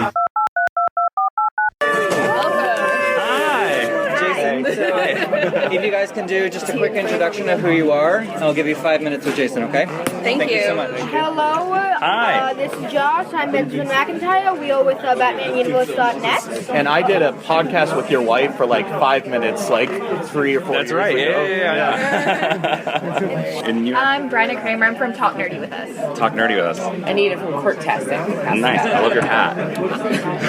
I'm Chana, also known as CC the Greek Geek for Quirktastic as well. Oh, nice. Thank you. I'm Keith Chow with the Nerds of Color. You can have a bookmark. Please. Oh, that's awesome. You can have one too. Emily Whitney from Comic Mix. Nice to meet you. Nice. Patrick with New Release Wednesday, as well as the Nerds of Color. Okay, nice. Cool. Sweet. All right. I've never done a round table before. Usually you're the guy giving. Right. the That's right. I saw your name on this, and I was like, "That's so," because I've been following you since before you got the All Access gig. So, like, what's it like going from someone who was a podcaster and a fan following this stuff, and now, you used to do these things from the other side. Now you're on the other side. So, how's that experience feel? Or are we popping your cherry? Are we I don't know if I would use that vernacular. But there's no kids at the table. It's interesting. It really is interesting to go from like where you guys all are to like this side of the table, especially like an event at this. But I don't know. It's also kind of humbling as well that they asked me, that they even considered me, because it also shows the respect and kind of that they would give to the rest of you. I mean, come on, we're the same, Like. Yeah. We're the same. It's just where our paycheck comes from is different, right? So it's really nice that didn't knock me down in terms of this panel. Like they were like, no, you're all part of the family. Come on, let's talk about this. Let's do it. So surreal. Right. All right, there you go. This is a very important issue that we were talking about on the panel, obviously, PTSD, and it doesn't get enough play. Do you think you have seen a good effect from what's been going on recently with like what Tom King's been working on, etc.? Mm-hmm. Yeah, I do think. Thank you. I do think it's increasing, and I talked about it on the panel that. I think it's simply more to do with a numbers game, really, is what I think. I think there are more and more people out there that are suffering from this disease than weren't 10 years ago, and so I think that's leading the issue to be talked about more. There is a Netflix show from a distinguished competitor of this company that really deals with this issue that I shall not name, but I think it deals with this issue really, really you well. guys are the distinguished competition. Well, yes, but I'm calling them the distinguished competition. The company that shall not be named. That has mouse ears. They made an excellent show that really deals with PTSD, and I thought it was like one of the best representations of PTSD out there. It is on the panel. The point was brought up that it is a forgotten disease, and it really is, because the symptoms aren't physical. And again, for so many years, people would just be like, man up. Right. You got shell shock. Who cares? Like, are you afraid? And now it's finally realizing, like, no, like, this is a super traumatic event, and it is time that we deal with it. I'm actually really glad, because stories like Mr. Miracle could be the touchstone for PTSD in terms of comic books. You know how comic books have these touchstone stories? Right. And I think Mr. Miracle could be that comic book, because we don't have it right now. Right. In your panel, you talked a lot about post-traumatic stress as it relates to the military and servicemen and servicewomen, but it was also made very distinct that PTSD is about trauma and not about war. Mm-hmm. So it seems like we're in a culture now where you pretty much have to have that war experience to validate your trauma. Mm-hmm. And what do you think are the challenges that need to be addressed, or the hurdles that need to be leaped over in order to validate trauma beyond the war experience? That's such a good question. I think it's the same thing that everything in human society is incremental, like a little piece by little piece by little piece. And I think with the acceptance of the war trauma and veterans and stuff like that, I think it will translate into trauma of the other events. And I hate to say that it has to be a stair or a ladder, but it really is, because humans' brain don't work no good. So that's how that works. But you are totally right, because like you could have a horrific car accident and still have PTSD. You could do so many things and get PTSD. It's not just war, but I think it's because, again, like, it's the easiest thing for us to label. And human beings, we love to label things. And I think that this is the label we understand now. We didn't understand it 10 years ago. So hopefully 10 years after, we start moving towards that event. I hope so. And speaking of broadening out trauma and what it means, I think for a lot of superhero narratives, they're all born out of trauma. I mean, look at Batman, look at even Superman. You know, like these characters have a traumatic event, and they become superheroes because of that traumatic event. How is that made more or less explicit through superhero narratives? That's a good question too, man. You guys table. You guys are setting the bar high. You know, I think it's translated through superhero medium simply for the reason that superheroes are that lens that we look through the world, because it's escapism, and escapism is the thing that we want to relate with it, but we also, if we don't see a piece of ourselves in it, we don't like it. And it's interesting because, a lot of superheroes are orphans, which is a traumatic experience. I mean, if you think about it, if Superman was 10 when Krypton exploded, he's a completely different hero than being a baby, because which is the Supergirl story. Exactly. And you think about, even with Supergirl, that's a good point. Think about with Supergirl, like, her PTSD has to be insane.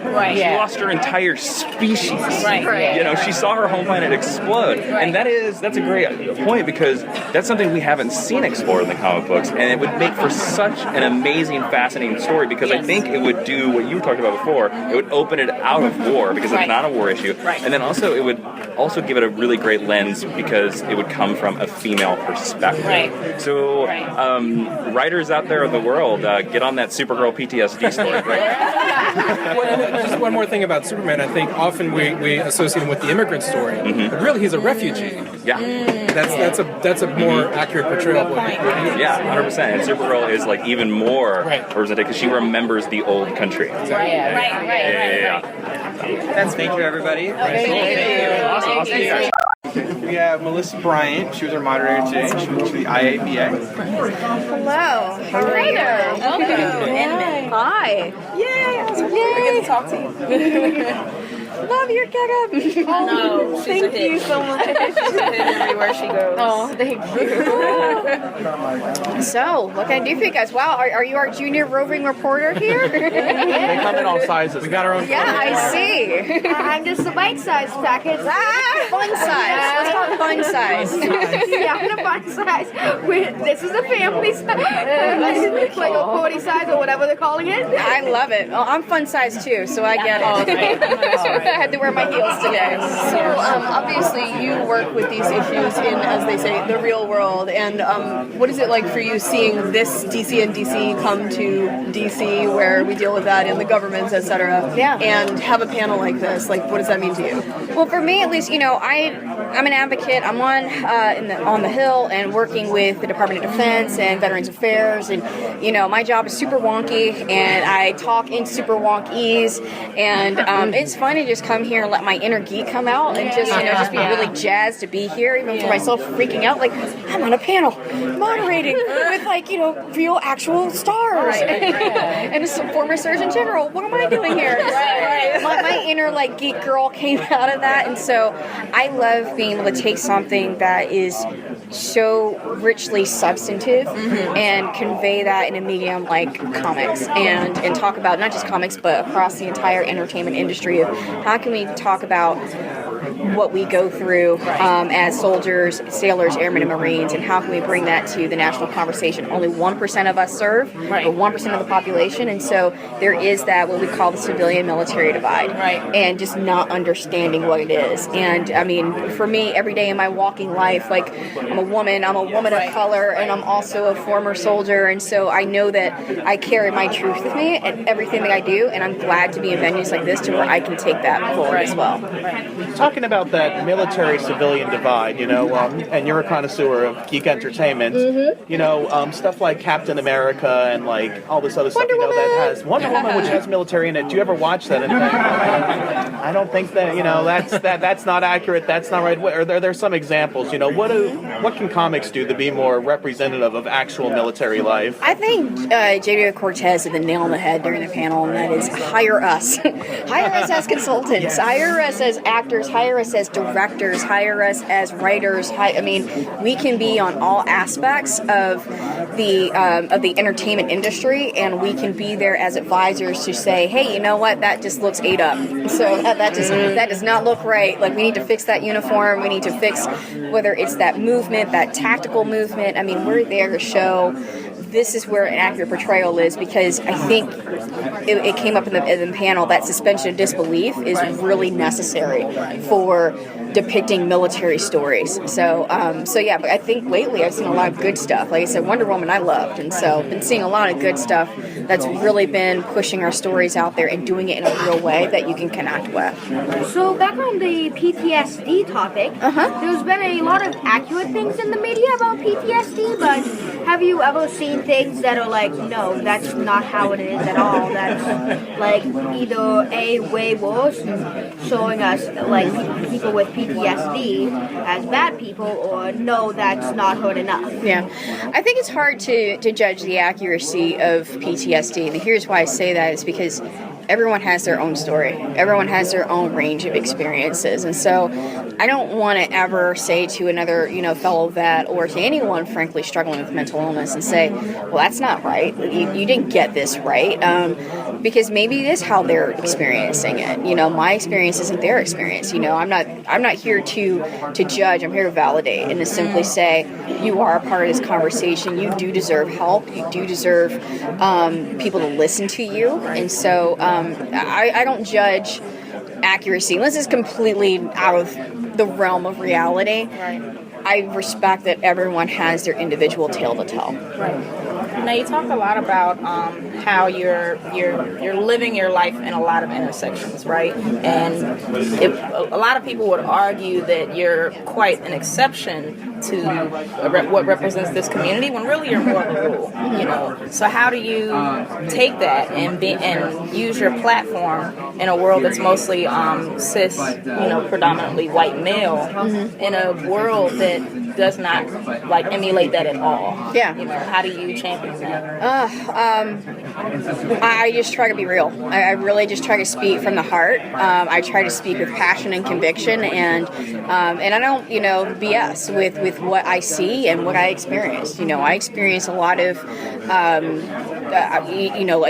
we're going through Me Too and the Me Too movement right now.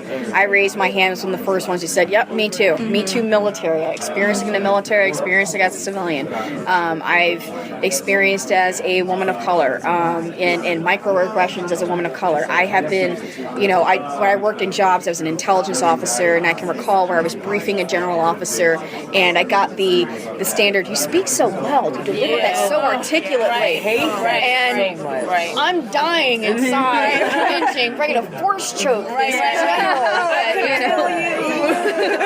But by the same token, I know that it's important for me to maintain and just do my job, because that's what helps him overcome his bias. Right. Yeah. And that's what I do for my platform is I'm going to overcome your bias, and I'm not going to get preachy about it. You're just going to see me for me. Yeah. And I'm going to speak for others like me. Thank you. Thank you. Thank you. All right. Thanks, guys. Really appreciate it. Hi. Oh, here we go. Here we go, folks. Dr. Murphy. Hi. How are you? Hello. It's a pleasure to meet you. Good to meet you. What's your name? Keith Chow. Good to meet you. Hi. Shauna Lawson. Nice to meet you. Good to meet you too. Anita Riggs. Hi, Anita. Nice to meet you. Hi, Brian Kramer. Nice to meet you. Good to meet you too. Hi. Hi, Benjamin McIntyre, BatmanUniverse.net. Well, good to meet you, Ben. Josh Bertoni. Very, very honored that you're here today. Thank you. It's good to meet you. Hi, Patrick Strange. Hi, Pat. Pleasure to meet you, sir. Emily Whitten, I write for Comic Mix and also also work in the Department of Labor. Oh, you do? Yeah, I do. Oh my God. I'm an attorney with DOL, so. Wow. And in my off time, I do. That's funny. So it's I work a at the NIH, pleasure to meet you. so you do. Oh, nice. I used to contract for them. That's hilarious. That is fantastic. So it's a pleasure to have you here, and obviously this is an important topic on which you were invited in to speak from your completely different perspective than the comics and everything. What's your experience been with this? Oh, I love being here. This has been such a fantastic experience for me.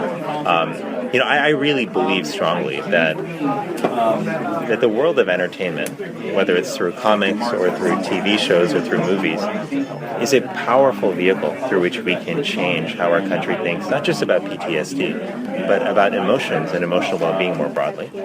And we live in an age where people aren't getting all their information from one place. They're not, listening to lectures all the time to figure out how to think about issues like mental health.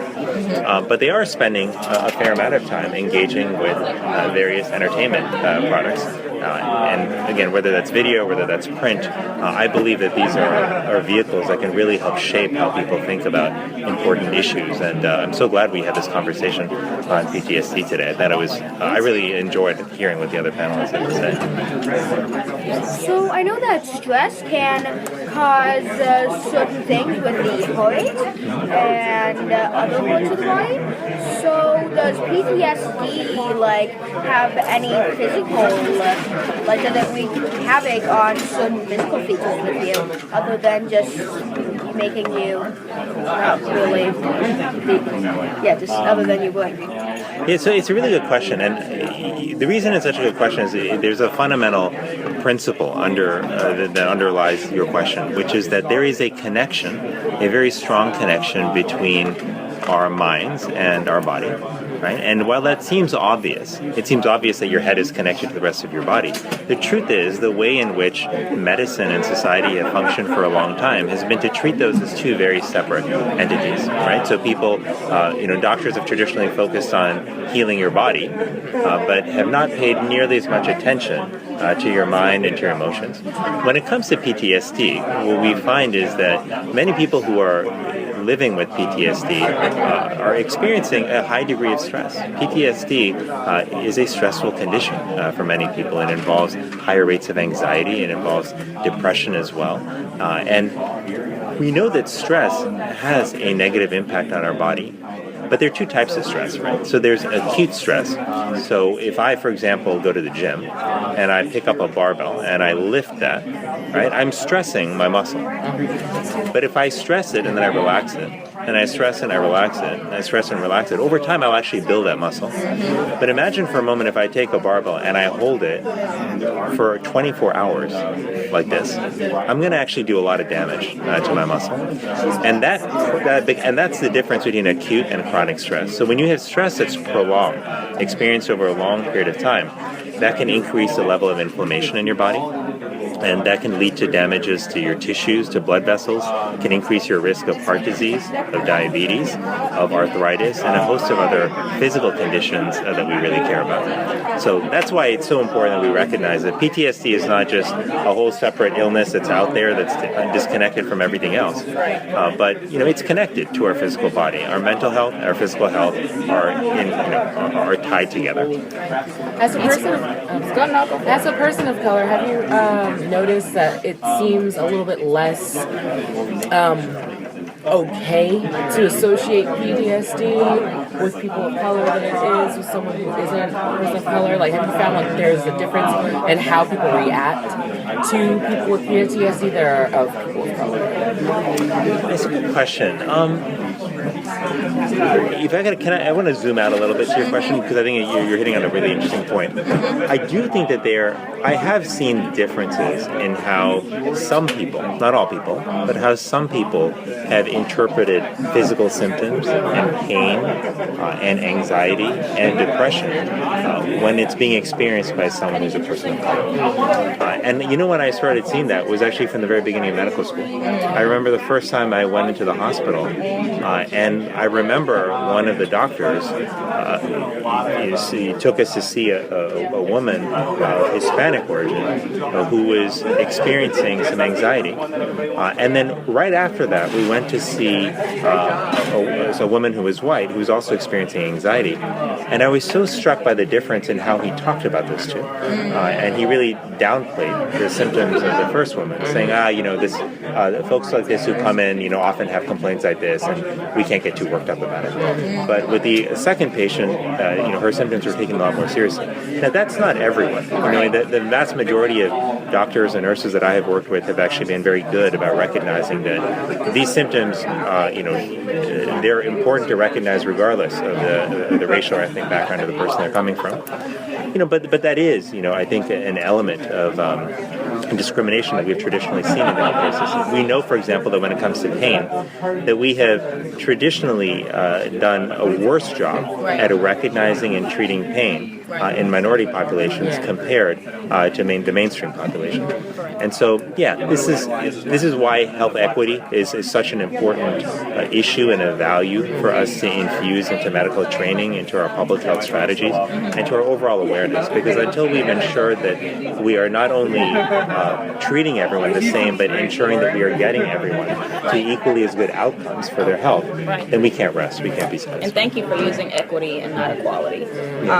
I want to take it one step further because you talked in the panel a lot about emotions and how emotions and showing emotions are often affiliated with weakness when your theory is that it's more of a strength. So how do we help people who struggle with managing their emotions get to a place where it becomes something that empowers them and not something that drives fear in them? Yeah, it's a great question. So emotions, there's a whole range of emotions, right? But broadly speaking, we have negative emotions, we have positive emotions, and our positive emotions can be extraordinary sources of power for us.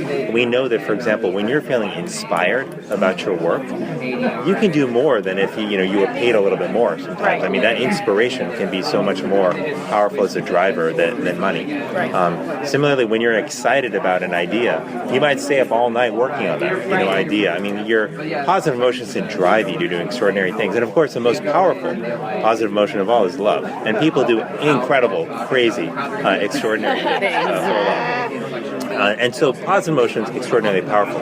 But if you want people to be able to harness the power of positive emotions, you really need to not only help them recognize the power of emotions, but also help them understand how to manage negative emotions. Right? Because all of us are going to experience negative emotions. We're going to have anxiety, we're going to have anger, we're going to be frustrated, we're going to be disappointed.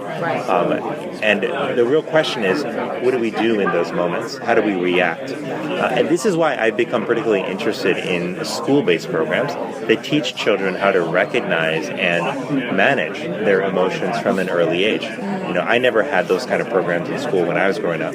But I just recently, a few weeks ago, visited a program in Hamden, Connecticut. So it was a program called the Ruler Program that is implemented in an elementary school there that's been teaching children about how to think about and interpret and manage their emotions as well as the emotions of other people. And when I went there, I was so struck by how fluent the children were in talking about emotions. It was amazing. It was. I felt like I was talking to a group of people who are maybe 20 years older than they actually are. But I also know people who are 20 years older who just don't know how to talk about emotions. So the point is, we have to, in the same way that managing your physical body and getting physically fit is a skill that you have to learn. Emotional fitness is also a skill that has to be learned. And right now, our default position as society is that you should get that from somewhere, but it's no one's responsibility to make sure the children have it. We think it's the school's responsibility to make sure you can add and subtract and multiply and divide. Right. We think the school should make sure you can read and write. Right. But whose responsibility is it to make sure that our children are emotionally fit, to make sure that they know how to manage their emotions? That doesn't fall in anyone's box right now. And the fact that it doesn't is a huge disservice to those kids, and it ultimately adversely impacts all of us as a society. That's why what I think we need to do is we need to recognize that our emotional health and well-being is a powerful force that informs how kids perform in school, how people perform in the workplace, how people are in terms of their health. We have to invest in research and understanding how to enhance emotional well-being, and we have to invest in programs that help kids from the earliest ages understand how to manage their emotions so they can build a strong foundation for a healthy, productive, and fulfilling life. Thank you so much. Thank you. Welcome. Please have a seat. What's up? It amuses me to no end that you're wearing a literal red shirt, because I've always said that Alvarez is like the red shirt that like is somehow still alive. You know what I'm saying? There's so many times where like every single cop is like either slaughtered by like Jerome or Professor Pig or like, Zaz. And then at the end of last season, you had the Alice Tech virus. I'm like, oh, they're gonna shoot him. Then you just got knocked out. So why do you think Alvarez has, survived when others have gone quietly into the good nights? I think, well, number one, I mean, if they're going to remain consistent with the comic books, Alvarez is a comic book character, right? He was in the New 52, the Catwoman series, and he doesn't die. So if we're going to follow that, then that's probably why I'm still alive. I think number two, Alvarez strikes an interesting balance in the GCPD, right? He's I don't know. It's kind of hard to explain his role in the GCPD. I'm always arguing with Gordon and with Bullock and stuff. And I don't know.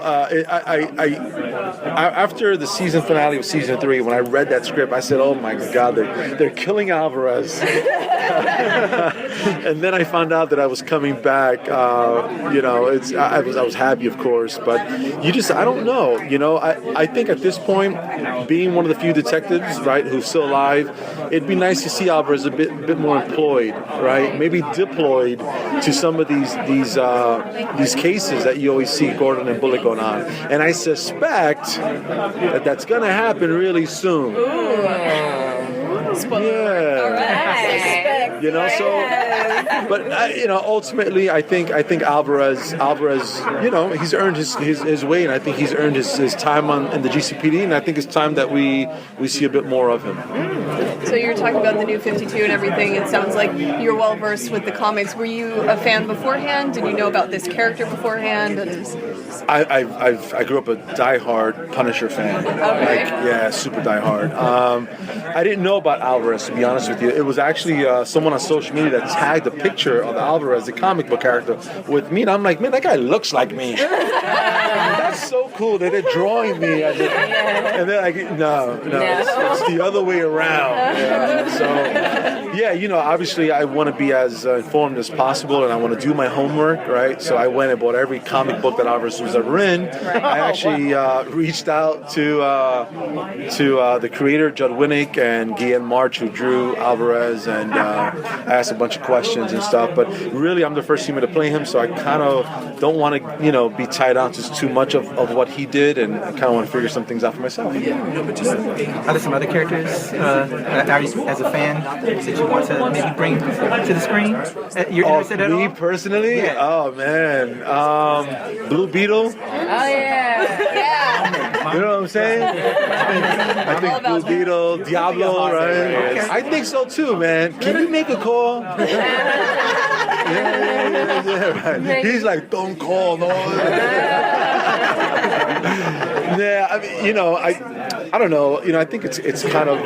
I said it out there. I'll say it again. It's a unique opportunity to have somebody like me, right, who served in the war and in the mean streets of New York City, to bring that level of authenticity to a comic book character would be awesome. And I look forward to that opportunity one day. Yeah. So obviously, to add to that, I'm sorry.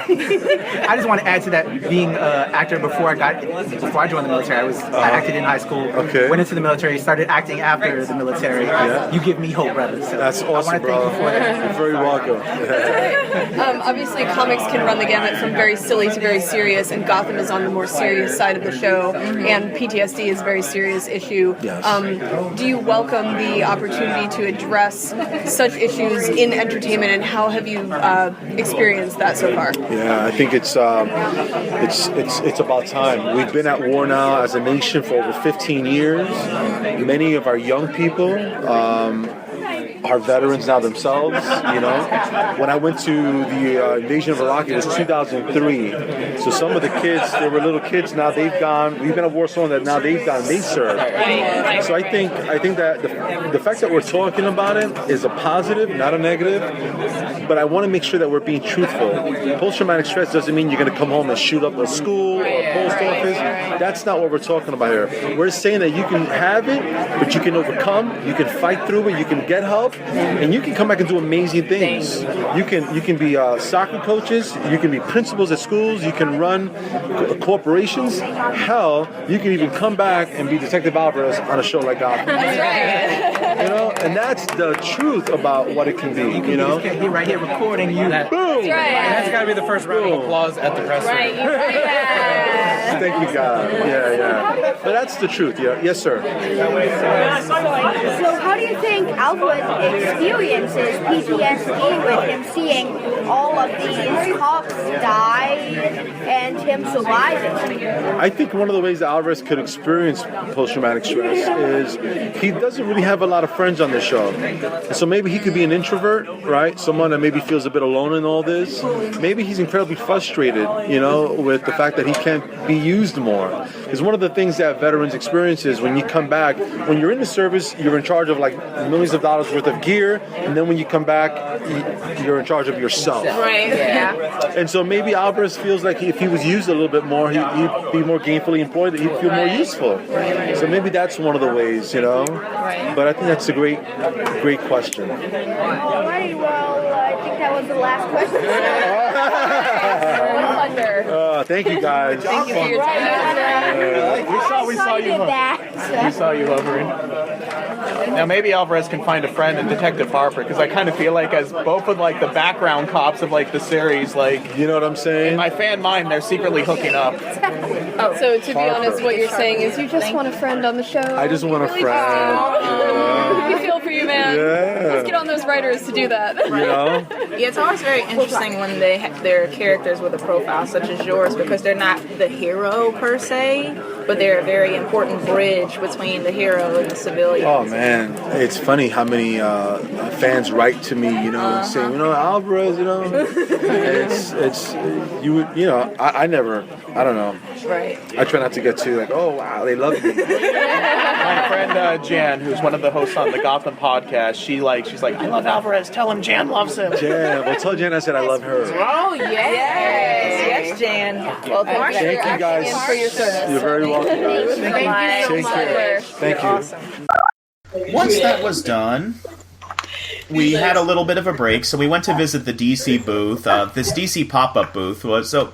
Tell us a little bit about that, Ben, because that was pretty cool. So the DC pop-up booth was this really cool thing that you just like kind of walk in and you find a bunch of Funko Pops, which are the best thing ever. I have 3 right here on my desk. And now I have 2 because I've also been converted. There was like a homeless cop one and and I was like, oh my gosh, only $10, I gotta get one. And then like I was like, but he can't be by himself, so I got him a little Bullock to, you know, have played. Yeah, we're addicted. Stella got us into it. Blame Stella. Yeah, Stella was always trying to get people on the Funko craze, and I was like, I didn't realize they were so cheap. I thought they were like $20 or $30. So yeah, me too. The DC booth, you know, they also had a lot of comics and some cool T-shirts like of different comic covers and stuff. And yeah, they had like a fun Black Lightning one. Mm-hmm. They also had this thing that explained exactly how people make a comic.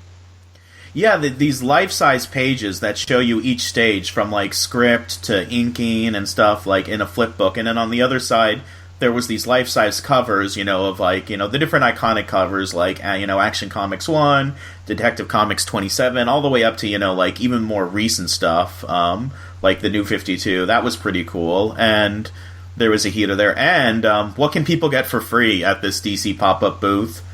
Jitto's Coffee. DC Jitto's Coffee. It's normally CC. You find this in pretty much every episode of The Flash. So if this happens again and you are in the DC area, I highly suggest that you go and check it out. And the funny thing is, like, I talked about the open bar earlier, and Ben and I don't drink alcohol, so, like, we really didn't get much use out of the open bar aside from soda. And just like with Jitters and the free coffee, neither of us drink coffee, but, like, we're still like, oh, this is cool. This is just like the show, and they have the logo, so we got some coffee cup souvenirs at the very least. And they also had Injustice. You could play like a demo of Injustice, which was pretty cool, which we did while we were waiting. Oh no, it was actually the full game, not a demo. Oh, it was the full game. Okay, yeah. And usually when you're at like these big conventions, there's kind of a long line for those. I think that because of the weather, it was really cold. At least cold for this Florida boy. That I mean, we just got to go right up there and play, so that was nice. So yeah. That night was the Black Lightning premiere, which was also in the museum, and like with Gotham by Gaslight, we got to. They had popcorn, they had different things of candy and sodas, so that was a really cool experience. And by now, Black Lightning has aired, so hopefully you've all seen it. But we saw it first, so respect us. Yeah. We saw it first, and it was pretty awesome. What was one of your favorite moments from that pilot? The harpoon guy. That was epic. Tobias Whale, yeah, who we ran into later that day and told him to, we thought you did a good job, but if we see a harpoon, we're gonna back away. But it was a good experience, and it's fun to watch these things with a group because you get like everyone's reaction. When Jefferson's ex-wife tells him, go get our daughters back. Everyone's cheering and people, laugh during the funny parts together. So that was it's kind of like those sitcoms where you hear like the wee and like that and that in like the background. It's kind of like that. But it's not like every 3 seconds. Yeah, kind of like that show we were watching at the hotel in the morning, Full House. Oh gosh. So once that was done, which Netflix now has. Just kidding. I'm not going to do that. They totally do though. Like Netflix totally has like a sequel show, The Full House. This next part was probably one of my favorite moments from the convention. There was an after party for the premiere, and it was invite only, not open to the public. So we. Oh gosh, yeah, it was like a Twitter golden ticket. Yeah, I kept on seeing people on Twitter like begging the publicist, like, please give us a ticket. So we were bussed over with a bunch of other reporters. It felt like we were like the White House press corps because they usually like bus them all together. From the museum to the Museum of African American History, where the after party was held for the Black Lightning premiere, and. Which you should totally go there, Donovan. It's a really nice thing to say. Sorry. Yeah, no, it's Donovan should have been there. He would have really loved it. He's told me more than once since this was over that like he wished he would have gone. But the decorations. Talk about the decorations because that was really. Oh cool. Gosh, yeah, they had like Arrow, Flash, Gotham seats. Yeah, it was. Awesome. The couches were decorated with images of like DC comic stuff, and if I had a girlfriend in high school who like she would go to a party and bring a book and read, and like if you're one of those people, this is the party for you because on the lounge chairs they have a bunch of DC comic trade paperbacks, which I was like, oh wow, that's pretty cool. And of course, once again, open bar and really awesome buffet, and I was oh gosh, yeah. And I was kind of regretting the fact that I ate so much in the press room because there was so much good food at this thing.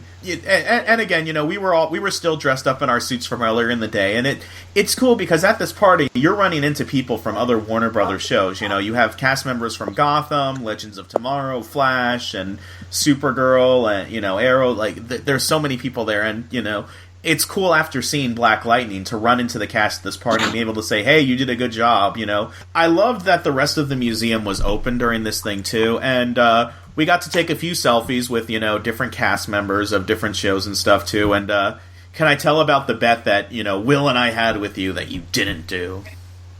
Okay, the opportunity never arose. So there was a live band, with the singer there, which I thought was pretty cool. So another reporter who I've run into in the convention circuit in the past, named Will, he works for Bleeding Cool. We were saying the band were like, oh, if people start dancing, you got to ask Cameron Beacondova, who plays Catwoman, to dance. And Ben's like, I'm not doing that. And I'm like, I'll pay you, like, I think it was originally like $20, and then I upped it to like 35 or something. And then Will's like, I got $30 on me too. So like, we bet Ben $65 to ask Cameron Beacondova to dance. But alas, I told him, I think you're safe. I think she left, but then like she came downstairs from seeing the other exhibits. We took a picture with her anyway, doing our Catwoman hiss things. But yeah, give me $10 for that. Oh, for the picture? How about I buy you a Funko Pop from that of Black Canary? How about that? How about that? Are there any other moments, or and like these neon DC logos like this, and we got goodie bags that had comics in it. We got Cress Williams, who plays Jefferson Pierce Black Lightning. We also played Autograph Mongo. Yeah. Gotta catch them all. Yeah, got some autographs. What are some of your favorite moments from that party? You haven't noticed from Twitter doing that. We did this big thing. We didn't realize that there's a lot of big Mortine fans that are like, oh my gosh, we miss Mortine so much. We got to give context for this, but Robin Lord Taylor, who plays the Penguin, he had a sidekick for like about 3 episodes this season, this little orphan boy who would wear a notepad around his neck because he couldn't talk, and he would communicate with Penguin that way. So as a joke, we're like, hey, you should totally go up to Robin Lord Taylor with this notepad around your neck and get him to sign it. So we did, and I put it on Twitter, and that night, holy cow, I got like a bunch of retweets and people being like, I was crying, this got me so emotional. I was like, wow. Okay, and like the Martine has from Gotham, who's no longer on the show, maybe he'll be back, I don't know, has a lot of fans. Yeah. We need to share this with the showrunners so they put him back on. To make all those fans satisfied. Do you have any other celebrity encounters from the party that were notable for you? Butch, we got a good picture with. Who? Say it again. Butch. Oh, yeah. Drew Powell. Yeah. That was fun, too. And also, like, I just love kind of, like, instead of, like, I love interviewing these people, but it's fun to see them, like, casually at a party and just talk to them. Like, Sean Pertwee, who plays Alfred, we ran into, and we had, like, a 2-minute conversation with him about, the premiere of Black Lightning, because he's like, that was really good. And he was joking, that was almost as good as Gotham. So which obviously it isn't, because it doesn't include Batman. Very good. You can be an intern for another year. I'll have Dustin review your visa now for saying that. So after that, we splurged a little bit on Uber, took a town car and went home, and then the next day we the convention was over, but we went back to DC just to see the DC pop-up shop one more time and get some Funkos. And Funkos. Yeah, we returned to DC the next afternoon just to see the DC pop-up booth one more time, because they kept the DC pop-up booth open one day after the convention, and it was just like, this might be our last chance to see this thing, and buy more souvenirs and stuff. And then we did some sightseeing since we didn't have much time. It was Martin Luther King Day weekend. We saw the Lincoln Memorial, but then so how does this convention compare to San Diego for you? Okay, so if this was bigger and had just a little bit more things there, then and like had the like fun little Pokemon fan booths and stuff like that, I would have loved it 1,000,000,000 to 1. But because it was on a smaller scale, wasn't as fun. But you still had fun, right? You gotta do it positive. Yeah, if it was just longer on a way bigger scale, oh gosh, yes, 10 to 1. But just because Comic-Con's bigger. I think if it was on a bigger scale, it wouldn't have worked as well. Like, I think that because this was smaller and because it was, I really wish that they didn't announce it at the last minute, but because of all that, because it was smaller, it was easier for them to manage things, and we were able to have an easier time with things like the press room, and we didn't have to deal with as many of the crowds. Not eating. Yeah, not eating, because at these conventions, you sometimes don't eat for an entire afternoon. Like, it's like, okay, we have 1 hour. Let's run and find a restaurant really quickly before the next thing. Like, it's really hard to eat at these things. There's things I definitely like about San Diego better. That being said, in terms of the press room experience, this might be the best press convention-wise I've ever been to, because I loved the way that they treated us with the food, the open bar. Again, we only had sodas, but, getting, like, popcorn and stuff during the premiere, they pampered us, and that party was, like, one of the coolest things that I have ever done in my life, so those are my thoughts on the convention. Yeah. All right. So until next time, this is Josh. This is Ben. We're with the Batman Universe, and we are signing out. Subscribe to our YouTube channel. You can tell what your primary source is. Yeah, subscribe to the Batman Universe's YouTube channel. In addition to our podcast feed, sure. Most guys pick sides. I go both ways in DC. Take note, go vote that you want me in DC. Worry about one of them, like it's Donovan and Jan, the new person for Gotham Chronicle, talking about. Wait, who's new, or me or Jan? It really depends. I guess technically you, because Jan did the call-in show last year at the season finale, which was like a month before you went to Comic-Con. Oh god. So I'm She beat me by a month. Yeah, I guess she beat you by a month. So what it's basically going to be is then we did the Gotham by Gaslight thing, which had this person, this person, this person, and then we say a comment about, if we have a comment. How bad they were doing it. Oh, yeah, and then. Okay. Is that the Demogorgon? The what? The monster from Stranger Things. I just heard. Oh no, that was me moving all of my keyboard back into position because I had my papers where I normally have my keyboard. He's gonna take you to the upside down. Do you want me to? Mom, all my homework's done and I just checked on Schoology. Half hour, right? Hopefully. Hi, Mom. We're trying our best to make it a half hour. He thinks the podcast will be hours long because of all the interviews, but this should hopefully be a half hour. Okay, let me just go collect my daily chest. Yeah, and when am I going to start getting paid? It's not enough to fly you across the country and buy you suits and take you to fancy dinner parties. You want? No. It'll be enough to buy fun Funko Pops. Oh, and to get a Funko Pop. Interns typically don't get paid. Yeah, I know. That was just me messing about. I know. Mom called it a job, so I was like, yeah, when are we going to get that? Okay, continue. And let me pull up these other names. Jim Krieg, who was the writer. Oh yeah, guys, just so you know, is going to be the No, don't say that. Don't say that. I'll edit that out. But and then we had. Why these are mine, right? We're recording. It's I could edit her out, or I'm putting her in the bloopers. Just I don't know, hashtag on Twitter. Let me say thanks for the spoilers, okay? Don't cut that out, Josh. Okay, so